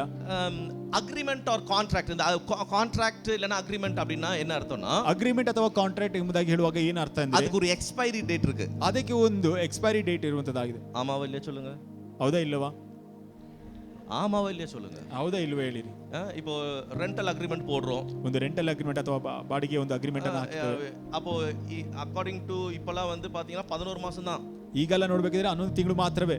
நாங்க 5 வருஷத்துக்கு போட்டு கொடுங்க, 5 வருஷத்துக்குல போட்டு கொடுக்க மாட்டோம், 11 மாசத்துக்கு தான் கொடுப்போம்னு சொல்றாங்க. ನಾವು 5 ವರ್ಷಕ್ಕೆ ಹಾಕೊಡಿಕಡೆ ಎಂಬುದಾಗಿ ಹೇಳುವಾಗ 5 ವರ್ಷಕ್ಕೆಲ್ಲ ಹಾಕಕ್ಕಾಗುವುದಿಲ್ಲ. அதுக்கப்புறம் 11 மாசம் கழிச்சு திருப்பி நீங்க வந்து என்ன பண்ணனும்னா ರಿನ್ಯೂ பண்ணிக்கோங்கன்றாங்க. 11 ತಿಂಗಳ ನಂತರ ಮತ್ತೇನು ಮಾಡಬೇಕು? ಅದನ್ನ ಪುನಃಸ್ಥಾಪಿಸಿಕೊಳ್ಳಬೇಕು. ಅದು ಮಾತ್ರ கிடையாது. ಅದು ಮಾತ್ರವಲ್ಲದೆ ஒரு பார்ட்டி, ரெண்டு பார்ட்டி தான ಅಗ್ರಿಮೆಂಟ್ போடுறோம். ಅಲ್ಲಿ ಇಬ್ಬರು ವ್ಯಕ್ತಿಗಳು ಅದನ್ನ ಅಗ್ರಿಮೆಂಟ್ டானி ಅಗ್ರಿಮೆಂಟ್ போடுறோம். ನಾನು ಅಣ್ಣನು ಅಗ್ರಿಮೆಂಟ್ ಅನ್ನು ಮಾಡಿಕೊಳ್ಳುತ್ತೇವೆ. இப்போ நாங்க ரெண்டு பேரும் இந்த உடன்படிக்கையில ஓகேனா இந்த உடன்படிக்கை அந்த ಅಗ್ರಿಮೆಂಟ್ எப்போதுமே நிக்கும். ಈ ಇಬ್ಬರಿಗೂ ಸಹ ಓಕೆ ಎಂಬುದಾಗಿ ಹೇಳುವಾಗ ಮಾತ್ರವೇ ಆ ಒಂದು ಅಗ್ರಿಮೆಂಟ್ ಏನಾಗಿರುವಂತದ್ದು ಇದು ಸರಿಯಾಗಿರುತ್ತದೆ. ஆனா இன் கேஸ் இப்போ வந்து நான் சொல்றேன், எப்பா உங்களுக்கு எனக்கு எந்த டீலிங்ஸோ வேண்டாம், ஐ want to cancel this agreement அப்படினு சொன்னா அந்த அக்ரிமெண்ட் முடிஞ்சு போச்சு. அந்த அக்ரிமெண்ட் வந்து என்ன ஆயிடுது? இன்வாலிட்.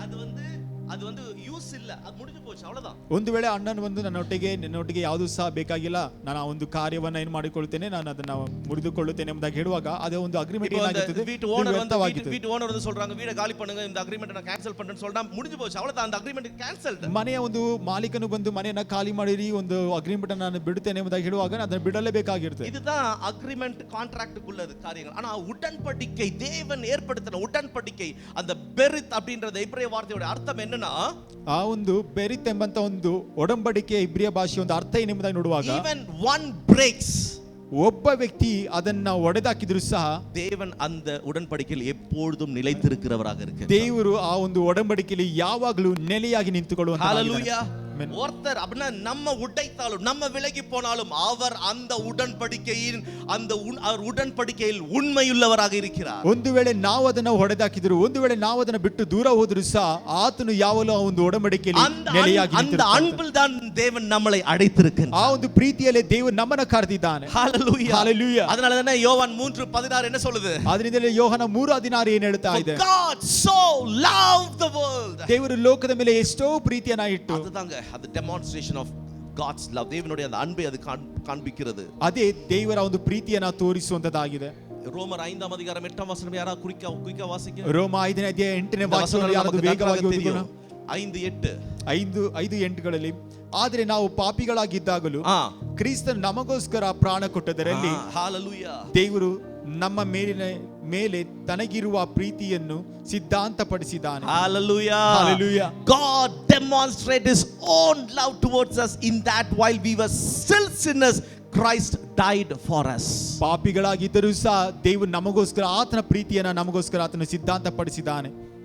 பாவிகளாய் இருக்கும்போதே, ನಾವು ಪಾಪಿಗಳಾಗಿದ್ದಾಗಲೇ அவர் நமக்காக மரித்திருக்கிறார். ಆತ ನಮಗೋಸ್ಕರ ಮರಣ ಹೊಂದಿದ್ದಾನೆ. அதுதான் தேவன் நம்ம மேல வைத்த அந்த அன்பை விளங்க பண்ணுகிறார். ಅದೇ ದೇವರು ನಮ್ಮ ಮೇಲೆ ಇಟ್ಟಿರುವಂತ ಒಂದು ಪ್ರೀತಿಯನ್ನ ಸಿದ್ಧಾಂತಪಡಿಸುವಂತದಾಗಿದೆ. எவ்வளவு பெரிய அன்புல, ಎಷ್ಟು ದೊಡ್ಡ ಪ್ರೀತಿ ಅಲ್ವಾ? அப்ப நம்ம ஒரு விசுவாசியை நம்ம புரிந்து கொள்ள வேண்டிய முதல் விஷயம், தேவனால் அழைக்கப்பட்டிருக்கிறோம். ಒಂದು ನಂಬಿಗಸ್ತರಾಗಿ ನಾವು ಅರ್ಥ ಮಾಡಿಕೊಳ್ಳಬೇಕಂತ ಮೊದಲನೇ ವಿಷಯ, ದೇವರಿಂದ ನಾ ಕರೆಯಲ್ಪಟ್ಟವನು. இரண்டாவது, பிதாவினால் அன்பு கூறப்பட்டிருக்கின்றோம். ಎರಡನೇದಾಗಿ ತಂದೆಯಾದ ದೇವರಿಂದ ನಾವು ಪ್ರೀತಿಸಲ್ಪಟ್ಟವರು. ಚೆನ್ನಾಗಿ ನೀವು ಅರ್ಥ ಮಾಡಿಕೊಳ್ಳಿರಿ. உலகத்தை சிருஷ்டித்த தேவன் நம்மளை அன்பு கூறுகின்றார். ಲೋಕವನ್ನ ಸೃಷ್ಟಿಸಿದಂತ ದೇವರು ನಮ್ಮನ್ನ ಪ್ರೀತಿ ಮಾಡಿದಾನೆ. நம்ம இந்த உலகத்துல இருக்கிறவங்க நம்ம கிட்ட பேச மாட்டேன்றாங்க, நம்ம கிட்ட அன்பு கூற மாட்டேன்றாங்கன்னு சொல்லி நம்ம எவ்வளவு புலம்பிக்கிட்டு இருக்கிறோம். நம்ம ಈ ದಿವಸಗಳಲ್ಲಿ ಲೋಕದವರು ನಮ್ಮೊಟ್ಟಿಗೆ ಮಾತನಾಡುತ್ತಿಲ್ಲ, ಏನು ಸಹ ಇಲ್ಲ ಎಂಬುದಾಗಿ ಎಷ್ಟೊಂದು ಪ್ರಲಾಪನೆಯ ಕಾರ್ಯಗಳನ್ನು ಮಾಡುತ್ತಾರೆ. உலகத்தை சிருஷ்டித்த தேவாதி தேவன் நம்மளை அவர் அந்த உடன்படிக்கையின் அன்பினால் நம்மளை நேசிக்கின்றவராக இருக்கின்றார். ಆದರೆ ಈ ಒಂದು ಲೋಕವನ್ನ ಸೃಷ್ಟಿಸಿದಂತ ದೇವರು ತನ್ನ ಒಂದು ಪ್ರೀತಿಯನ್ನ ಒಂದು ಒಡಂಬಡಿಕೆ ಮುಖಾಂತರವಾಗಿ ತೋರ್ಪಡಿಸಿದ್ದಾನೆ. ஆனா ஆண்டவருடைய அன்பை நம்மளால புரிந்து கொள்ள முடியாது. அதான் பவுல் சொல்றாரு. ಅದಾದ್ರೆ ದೇವರ ಪ್ರೀತಿಯನ್ನ ನಾವು ಅರ್ಥ ಮಾಡಿಕೊಳ್ಳೋಕೆ ಆಗುದಿಲ್ಲ. ಅದನ್ನೇ ಪೌಲನೇ ಹೇಳ್ತಿದ್ದಾನೆ. உமது அன்பின் ஆழத்தையும் அகலத்தையும் உயரத்தையும் நீளத்தையும் புரிந்து கொள்ள எனக்கு கிருபை செய்யும். அதுக்காக தான் ஜெபிக்கிறாரு. Lord, I want to know the depths of your love. ಅದರಿಂದಲೇ ಪೌಲನು ಈ ರೀತಿಯಾಗಿ ಹೇಳ್ತಿದ್ದೆ, ನಿನ್ನ ಪ್ರೀತಿಯ ಅಗಲ, ಆಳ, ಉದ್ದ, ಎತ್ತರವನ್ನ ಅರ್ಥ ಮಾಡಿಕೊಳ್ಳುವುದಕ್ಕೆ ನನಗೆ ಕೃಪೆಯನ್ನ ತೋರಿಸಿ ಎಂಬುದಾಗಿ. என்ன பண்ணணும்னா அவரோட அன்பை புரிந்து கொள்ளணும்னா அவரோடு இசைந்து இருக்க வேண்டும். ಆ ಒಂದು ಪ್ರೀತಿಯನ್ನು ಅರ್ಥ ಮಾಡಿಕೊಳ್ಳಬೇಕಂದ್ರೆ ಏನು ಮಾಡಬೇಕು? ಆತನೊಟ್ಟಿಗೆ ಜೋಡಿಸಲ್ಪಟ್ಟಿರಬೇಕು. ஓகே, ஆண்டவருடைய அன்பை குறித்து ஒரு 3 விஷயங்கள் மட்டும் நான் பேசுறேன். ದೇವರ ಪ್ರೀತಿಯನ್ನು ಕುರಿತಾಗಿ 3 ವಿಷಯಗಳನ್ನ ಮಾತ್ರ ನಾನು ಹೇಳ್ತೀನಿ. அவருடைய அன்பு எப்படிப்பட்டது அப்படின்றத நம்ம குயிக்கா பார்த்துட்டு நம்ம முடிக்கலாம். ಆತನ ಪ್ರೀತಿ ಎಂತದು ಎಂಬುದಾಗಿ ನಾವು ವೇಗವಾಗಿ ನೋಡಿ ಅದನ್ನು ಮುಗಿಸಿಕೊಳ್ಳೋಣ. ಎರೆಮಿಯಾ 31:3. ಎರೆಮಿಯಾ 33:1. ಕ್ಷಮಿಸಿರಿ, 31:3. பூர்வ காலம் முதல்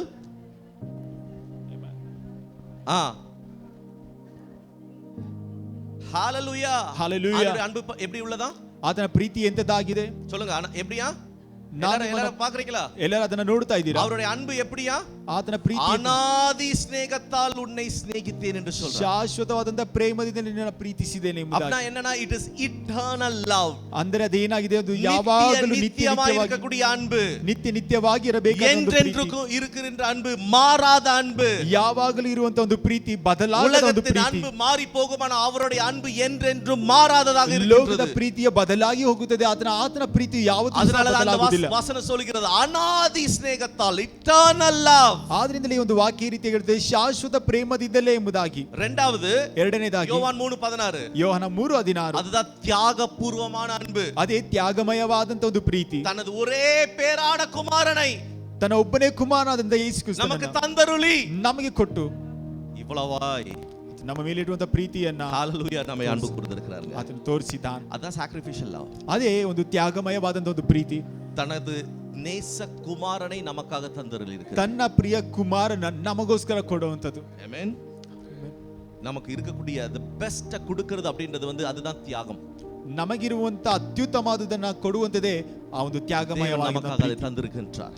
ಆತನು ತನ್ನ ಒಬ್ಬನೇ ಮಗನಾದ ಯೇಸು ಕ್ರಿಸ್ತನ ಕೊಟ್ಟಿದ್ದಾನೆ. முதல் அவருடைய அன்பு நித்தியமான அன்பு, என்றென்றைக்கும் மாறாத அன்பு. ಮೊದಲನೇದಾಗಿ ಆತನ ಒಂದು ಪ್ರೀತಿ ಅದು ನಿತ್ಯವಾದಂತ ಪ್ರೀತಿ, ಯಾವತ್ತೂ ಬದಲಾಗದು. இரண்டாவது அது தியாகபூர்வமான அன்பு. ಎರಡನೇದಾಗಿ ಅದು ತ್ಯಾಗಮಯವಾದಂತ ಒಂದು ಪ್ರೀತಿ. மூன்றாவதுದಾಗಿ ವಾಸಿங்க 1 யோவான் 3 அதிகாரம் 1 ಯೋಹಾನ 3ನೇ ಅಧ್ಯಾಯ 1 யோவான் 3 அதிகாரம் 1 வசனம்.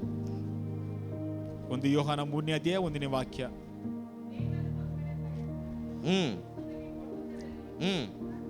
தந்தையு what a great love the father has lavished on us. ஹalleluya.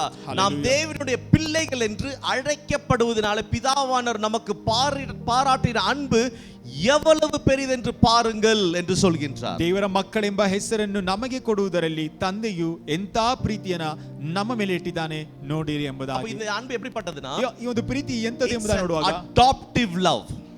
அப்படின்னா அந்த ಅன்புக்கு நம்ம ಪಾತ್ರವಾன்கள் கிடையாது, இருந்தாலும் நமக்கு தரக்கூடியது. ಆ ಒಂದು ಪದದ ಅರ್ಥ ಏನೆಂಬುದನ್ನು ನೋಡಬೇಕಾದ್ರೆ, ಆ ಒಂದು ಪ್ರೀತಿಗೆ ನಾವು ಯೋಗ್ಯರಲ್ಲ ಅಥವಾ ಅರ್ಹರಲ್ಲ, ಆದರೂ ಆ ಪ್ರೀತಿ ನಮಗೆ ತೋರಿಸಲ್ಪಟ್ಟಿದೆ. நம்ம அதற்கு உரியவர்கள்.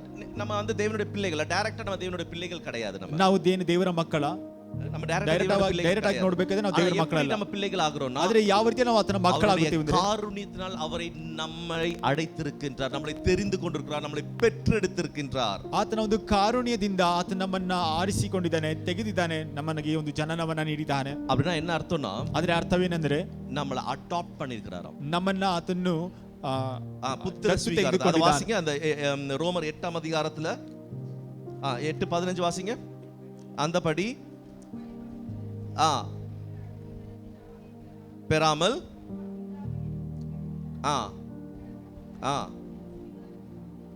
ஹalleluya புத்திர ಸ್ವೀಕಾರத்தின் ஆவியை பெற்றுக்கொள்ள. It's an adoption to sonship. ನಾವು ನೋಡಬೇಕಾದ್ರೆ ಮಗನ ಭಾವವನ್ನ ಅಥವಾ ಏನೋ ಹೊಂದಿದವರಾಗಿದ್ದೇವೆ ಎಂಬುದಾಗಿ. adoption to sonship. நம்ம வந்து பிள்ளைங்க கிடையாது, ஆனா பிள்ளைகளாக தத்தெடுக்கப்பட்டிருக்கின்றோம். ನಾವು ಮಕ್ಕಳಲ್ಲ, ಮಕ್ಕಳಾಗಿ ದತ್ತುಗಳಾಗಿ ತೆಗೆದುಕೊಳ್ಳಲ್ಪಟ್ಟಿದ್ದೇವೆ. ಆಮೆನ್. நீங்க யோசிச்சு பாருங்க, ಸ್ವಲ್ಪ ಯೋಚಿಸಿ ನೋಡೋಣ. எங்கேயா சுத்திட்டு இருக்கிற ஒரு குழந்தைய நம்ம வந்து தத்தெடுத்து வளர்க்கும் போது அந்த குழந்தை வந்து எந்த அளவுக்கு அந்த அந்த கீழ்ப்படிதலும் அதோடு இருக்க வேண்டும். அப்போ அது எந்த அளவுக்கு அது அந்த அதோடைய அன்பை அந்த அந்த நபர் தத்தெடுக்கிற நபர் காண்பிக்கிறார் என்பதை புரிந்து கொள்ள வேண்டும். ಒಂದು ದಾರಿ ಮಾರ್ಗವಾಗಿ ಇರುವಂತ ಒಂದು ಮಗುವನ್ನು ಅಥವಾ ತೆಗೆದು ನಾವು ದತ್ತು ತೆಗೆದು ಅದನ್ನ ಬೆಳೆಸುವಾಗ ಆ ಮಗು ಎಷ್ಟರ ಮಟ್ಟಿಗೆ ವಿಧೇಯರಾಗಿ ಇರುವಂತದಾಗಿದೆ, ಬೆಳವಣಿಗೆಯಲ್ಲಿ ಇರುತ್ತದೆ ಎಂಬುದಾಗಿ ಆ ಒಂದು ತಂದೆ ಏನ್ ಮಾಡುವಂತಾನೆ ತನ್ನ ಪ್ರೀತಿಯನ್ನು ತೋರಿಸಿ ಮಾಡುವಂತ. நம்ம வந்து தேவனுடைய பிள்ளைகளா இருப்பதற்கு தகுதியானவர்கள் கிடையாது. ನಾವು ದೇವರ ಮಕ್ಕಳಾಗಿರುವುದಕ್ಕೆ ಯೋಗ್ಯರೇ ಅಲ್ಲ, ஆனா we are adopted. ಆದ್ರೆ ನಾವು ದತ್ತು ತೆಗೆಯಲ್ಪಟ್ಟಿದ್ದೇವೆ. அதுதான் இந்த adoptive love. ಅದೇ ದತ್ತು ತೆಗೆಯಲ್ಪಟ್ಟಂತ ಒಂದು ಪ್ರೀತಿಯಾಗಿದೆ, ಅன்பು ಎಂದು சொல்லலாம். நம்ம ದತ್ತು ತೆಗೆಯಲ್ಪಟ್ಟಂತ ಒಂದು ಪ್ರೀತಿ ಎಂಬುದಾಗಿ. தேவன் நம்மளை தத்தெடுத்திருக்கின்றார். ದೇವರು ನಮ್ಮನ್ನ ದತ್ತು ತೆಗೆದುಕೊಂಡಿದ್ದಾನೆ, அந்த அன்பை பொழிந்திருக்கின்றார். ಆ ಒಂದು ಪ್ರೀತಿಯನ್ನ ಹೊಯ್ದಿದ್ದಾರೆ. அப்ப நம்ம எந்த அளவுக்கு அவருக்கு நாம் உண்மை உள்ளவர்களாகவும் உத்தமம் உள்ளவர்களாகவும் கீழ்ப்படிதல் உள்ளவர்களாகவும் அனுசரணை உள்ளவர்களும் அவருடைய நோக்கத்தை செயல்படுத்துவர்களாகவும் நாம் இருக்க வேண்டும். ಅದೇ ಒಂದು ಪ್ರೀತಿಗೋಸ್ಕರ ನಾವು ಎಷ್ಟರ ಮಟ್ಟಿಗೆ ಒಂದು ವಿಧೇಯರಾಗಿಯೂ ಎಲ್ಲಾ ಕಾರ್ಯಗಳಲ್ಲಿ ನಡೆದುಕೊಳ್ಳುವಂತರಾಗಿ ಆತನ ಉದ್ದೇಶವನ್ನ ನೆರವೇರಿಸುವಂತವರಾಗಿ ಇರಬೇಕು. இன்னைக்கு நமக்கு நிறைய பேருக்கு வந்து இன்செக்யூரிட்டி இருக்குது, நமக்குள்ள குற்ற மனசாட்சிகள் இருக்கின்றது. ಈ ದಿನಗಳಲ್ಲಿ ನಮ್ಮ ಎಲ್ಲರ ಬಳಿಯಲ್ಲಿ ನೋಡಬೇಕಾದ್ರೆ ಒಂದು ಪಶ್ಚಾತ್ತಾಪದ ಒಂದು ಭಾವನೆಗಳು ಇರುವಂತದ್ದು. பாவத்தை குறித்து எப்போது குத்தப்பட்டு கொண்டிருக்கின்றோம். ಆ ತಪ್ಪಿತಸ್ಥ ಭಾವ ಅಥವಾ ಪಶ್ಚಾತ್ತಾಪದ ಭಾವನೆಯಿಂದ ಯಾವಾಗಲೂ ಚುಚ್ಚಲ್ಪಟ್ಟವರಾಗಿ ಕಾಣಿಸಲ್ಪಡುತ್ತಾರೆ. நன்றாக புரிந்து கொள்ள, தேவனால் பிதாவினால் நீங்க அன்பு கூறப்பட்டிருக்கிறீர்கள். ಈ ದಿನದಲ್ಲಿ ಚೆನ್ನಾಗಿ ಅರ್ಥ ಮಾಡಿಕೊಳ್ಳಬೇಕು, ನಾವು ತಂದೆಯಾದ ದೇವರಿಂದ ಪ್ರೀತಿಸಲ್ಪಟ್ಟವರಾಗಿದ್ದೇವೆ. Even when you fail, God remains constant. நம்ம கீழே விழுந்தாலும் அவர் எப்பொழுதும் நம்மை தூக்கி நிலை நிறுத்துகிறவராக இருக்கின்றார். ನಾವು ಸೋತೋದರೂ ನಾವು ಕೆಳಗಡೆ ಬಿದ್ದರೂ ಸಹ ಯಾವಾಗಲೂ ಆತ ನಮ್ಮನ್ನ ಎತ್ತಿ ನಿಲ್ಲಿಸುವುದಕ್ಕೆ ಸಿದ್ಧವಾಗಿದ್ದಾನೆ. அதனால தான் பவுல் ரோமர் 8 அதிகாரம் 38 39 இப்படி சொல்றாரு. ಅದರಿಂದಲೇ ಪೌಲನು ರೋಮಪುರ 8ನೇ ಅಧ್ಯಾಯ 32 33 38 39 Nothing will separate us from the love of God in Christ Jesus. ನಮ್ಮನ್ನ ಯಾವುದೇ ಕಾರ್ಯಗಳು ಕ್ರಿಸ್ತನ ಒಂದು ಪ್ರೀತಿಯಿಂದ ಅಗಲಿಸಲಿಕ್ಕೆ ಆಗುವುದು ಎಂಬುದಾಗಿ ಹೇಳ್ತಾ ಇದೆ.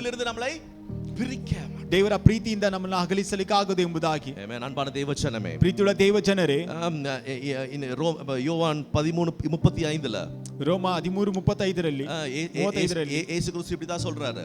ಯೇಸು ಕ್ರಿಸ್ತನು ಇದನ್ನೇ ಹೇಳುತ್ತಾ ಇದ್ದಾನೆ. என்ன சொல்றாரு பாருங்க, ಏನು ಹೇಳುತ್ತಿದ್ದಾನೆ ನೋಡಿರಿ. வாசிங்க. இருந்தால் சீஷர்கள் என்று தெரியப்படுவீர்கள். By this everyone will know that you are my disciples if you love one another.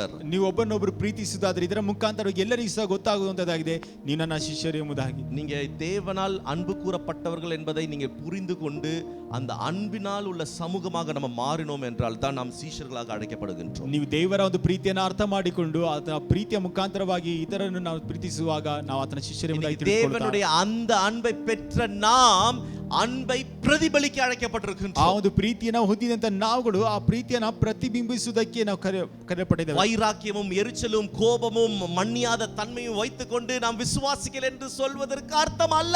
ವೈರಾಗ್ಯವನ್ನ, ಹಗೆತನವನ್ನ, ಹೊಟ್ಟೆ ಕಿಚ್ಚನ್ನ ಇಟ್ಟುಕೊಂಡು ನಾವು ವಿಶ್ವಾಸಿಸ್ತೇನೆ ಅಥವಾ ನಂಬುತ್ತೇನೆ ಎಂಬುದಾಗಿ ಹೇಳುವುದಕ್ಕೆ ಏನು ಸಹ ಅರ್ಥವಿಲ್ಲ.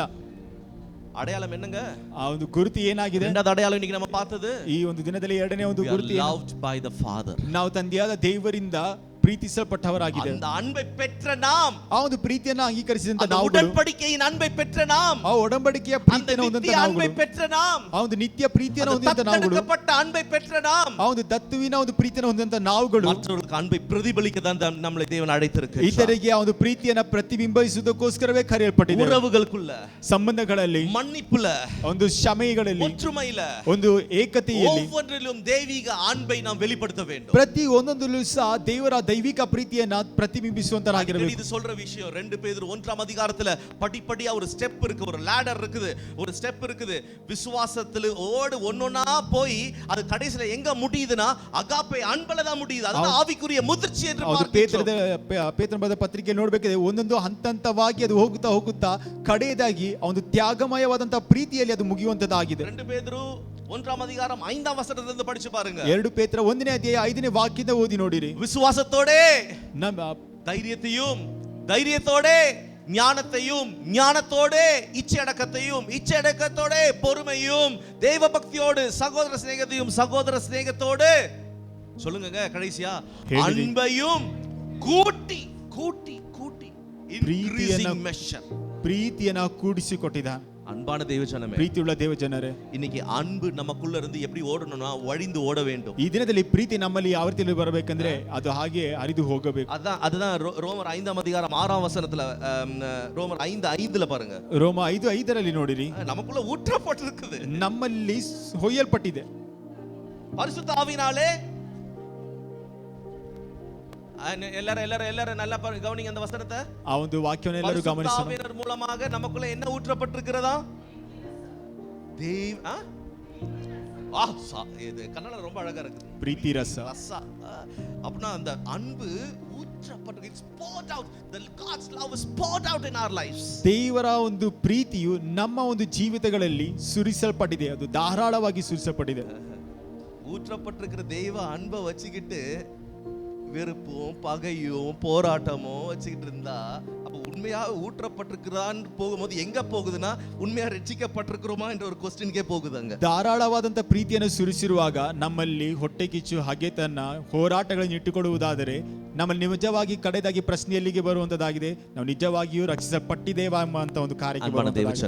ಪ್ರೀತಿಯುಳ್ಳ ದೇವಜನರೇ, 2 தான் முடிக்க முடிஞ்சிச்சு. அடுத்த வாரங்கள்ல நம்ம தொடர்ந்து இந்த யூதா புத்தகத்துல தான் தியானிக்க போறோம். ஒன்னொன்னா நம்ம கற்றுக்கொண்டு நம்ம வந்து எப்படி ஒரு பலமுள்ள ஒரு கிறிஸ்துவ சமூகமாக, ஒரு பலமுள்ள சபையாக நம்ம எப்படி எழுப்பி நிற்க போகிறோம் என்பதை நம்மை கண்டுகொள்ள போகின்றோம். அப்படியே நம்ம இருக்கிற இடத்துல எழுப்பி நிற்கலாம். ಈ ದಿನದಲ್ಲಿ 2 ಅಂಶಗಳನ್ನು ಮಾತ್ರವೇ ನಾವು ಧ್ಯಾನಿಸಿದ್ದೇವೆ. ಬರುವಂತ ದಿನಗಳಲ್ಲಿಯೂ ಸಹ ಈ ಒಂದು ಯೂದ ಪತ್ರಿಕೆಯನ್ನು ನಾವು ಧ್ಯಾನಿಸಲಿಕ್ಕಿದ್ದೇವೆ. ಹೇಗೆ ಸಭೆಯು ಈ ಎಲ್ಲಾ ಕಾರ್ಯಗಳಲ್ಲಿಯೂ ಇದ್ದುಕೊಂಡು ಬಲವಾಗಿ ಅದು ಇರಬೇಕೆಂಬುದನ್ನು ನಾವು ನೋಡಲಿಕ್ಕಿದ್ದೇವೆ. நம்ம இருக்கிற இடத்துல எழுப்பி நிற்கலாமா? ಹಾಗೆ ಇರುವಂತ ಸ್ಥಳದಲ್ಲಿ ಎಲ್ಲರೂ ஒரே நிமிஷம் கண்களை மூடி, ಒಂದೇ ನಿಮಿಷ ಕಣ್ಣುಗಳನ್ನು ಮುಚ್ಚಿದವರಾಗಿ, இன்னைக்கு தேவன் நம்மளை அழைத்திருக்கின்ற அழைப்பு, ಈ ದಿನದಲ್ಲಿ ದೇವರು ನಮ್ಮನ್ನು கரையேறப்பட்ட ஒரு அழைப்பாக இருக்கின்றது. ಎಷ್ಟೋ ಅಮೂಲ್ಯವಾದಂತ ಒಂದು ಕರೆಯುವಿಕೆಯಾಗಿದೆ. கிருபையினால் அழைக்கப்பட்டிருக்கிறது, ಅದು ಕೃಪೆಯಿಂದ ಕೊಡಲ್ಪಟ್ಟಿದೆ.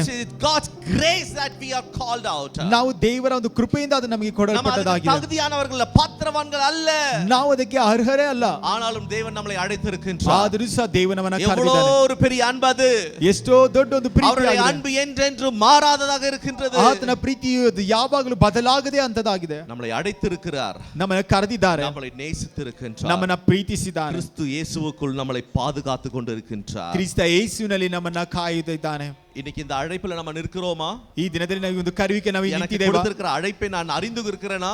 ನನಗೆ ಕೊಡಲ್ಪಟ್ಟಂತ ಒಂದು ಕರೆಯುವಿಕೆಯನ್ನು ನಾನು ಅರಿತಿದ್ದೇನೆ. What is my call? நான் எதற்காக இருக்கிறேன் என்று சொல்லி நம்ம அறிந்திருக்கிறோமா? ನಾನು ಯಾವುದಕ್ಕೋಸ್ಕರ ಕರೆಯಲ್ಪಟ್ಟಿದ್ದೇನೆ ಎಂಬುದಾಗಿ ನಾವು ಅರಿತವರಾಗಿದ್ದೇವಾ? இல்லனா இந்த அழைப்பை வந்து நம்ம மிஸ்யூஸ் பண்றோமா? ಇಲ್ಲದಿದ್ರೆ ಆ ಒಂದು ಕರೆಯುವಿಕೆಯನ್ನ ನಾವು ತಪ್ಪಾಗಿ ಬಳಕೆ ಮಾಡಿಕೊಳ್ಳುತ್ತಾ ಇದ್ದೇವೆ. ஒரே ஒரு நிமிஷம், ಒಂದೇ ಒಂದು ನಿಮಿಷ. ஹalleluya. கண்களை மூடி ಕಣ್ಣುಗಳನ್ನು ಮುಚ್ಚಿದವರಾಗಿ ஜீசஸ் ஆண்டவரை நோக்கி பாருங்க. ದೇವರ ನೋಡಿ, என்னை அழைத்தவரே, ನನ್ನನ್ನು ಕರೆದಾತನೇ, என்னை அழைத்தவரே, ನನ್ನನ್ನು ಕರೆದಾತನೇ, என்னை அழைத்தவரே, ನನ್ನನ್ನು ಕರೆದಾತನೇ, உமக்கு முன்பாக நான் தலை வணங்குகிறேன் என்று சொல்லுங்க. ನಿನ್ನ ಮುಂದುಗಡೆ ನಾನು ತಲೆ ಬಾಗಿಸುತ್ತೇನೆ ಎಂಬುದಾಗಿ ಹೇಳಿ. உமது அழைப்பு விலையேற பெற்றதாக இருக்கிறது. ನಿನ್ನ ಪ್ರೀತಿಯು ಅದು ಬೆಲೆ ಕಟ್ಟಲಿಕ್ಕೆ ಆಗುತ್ತೆ ಅಂತದಾಗಿದೆ. விலையேற பெற்றதாக இருக்கிறது, ಅಮೂಲ್ಯವಾಗಿದೆ.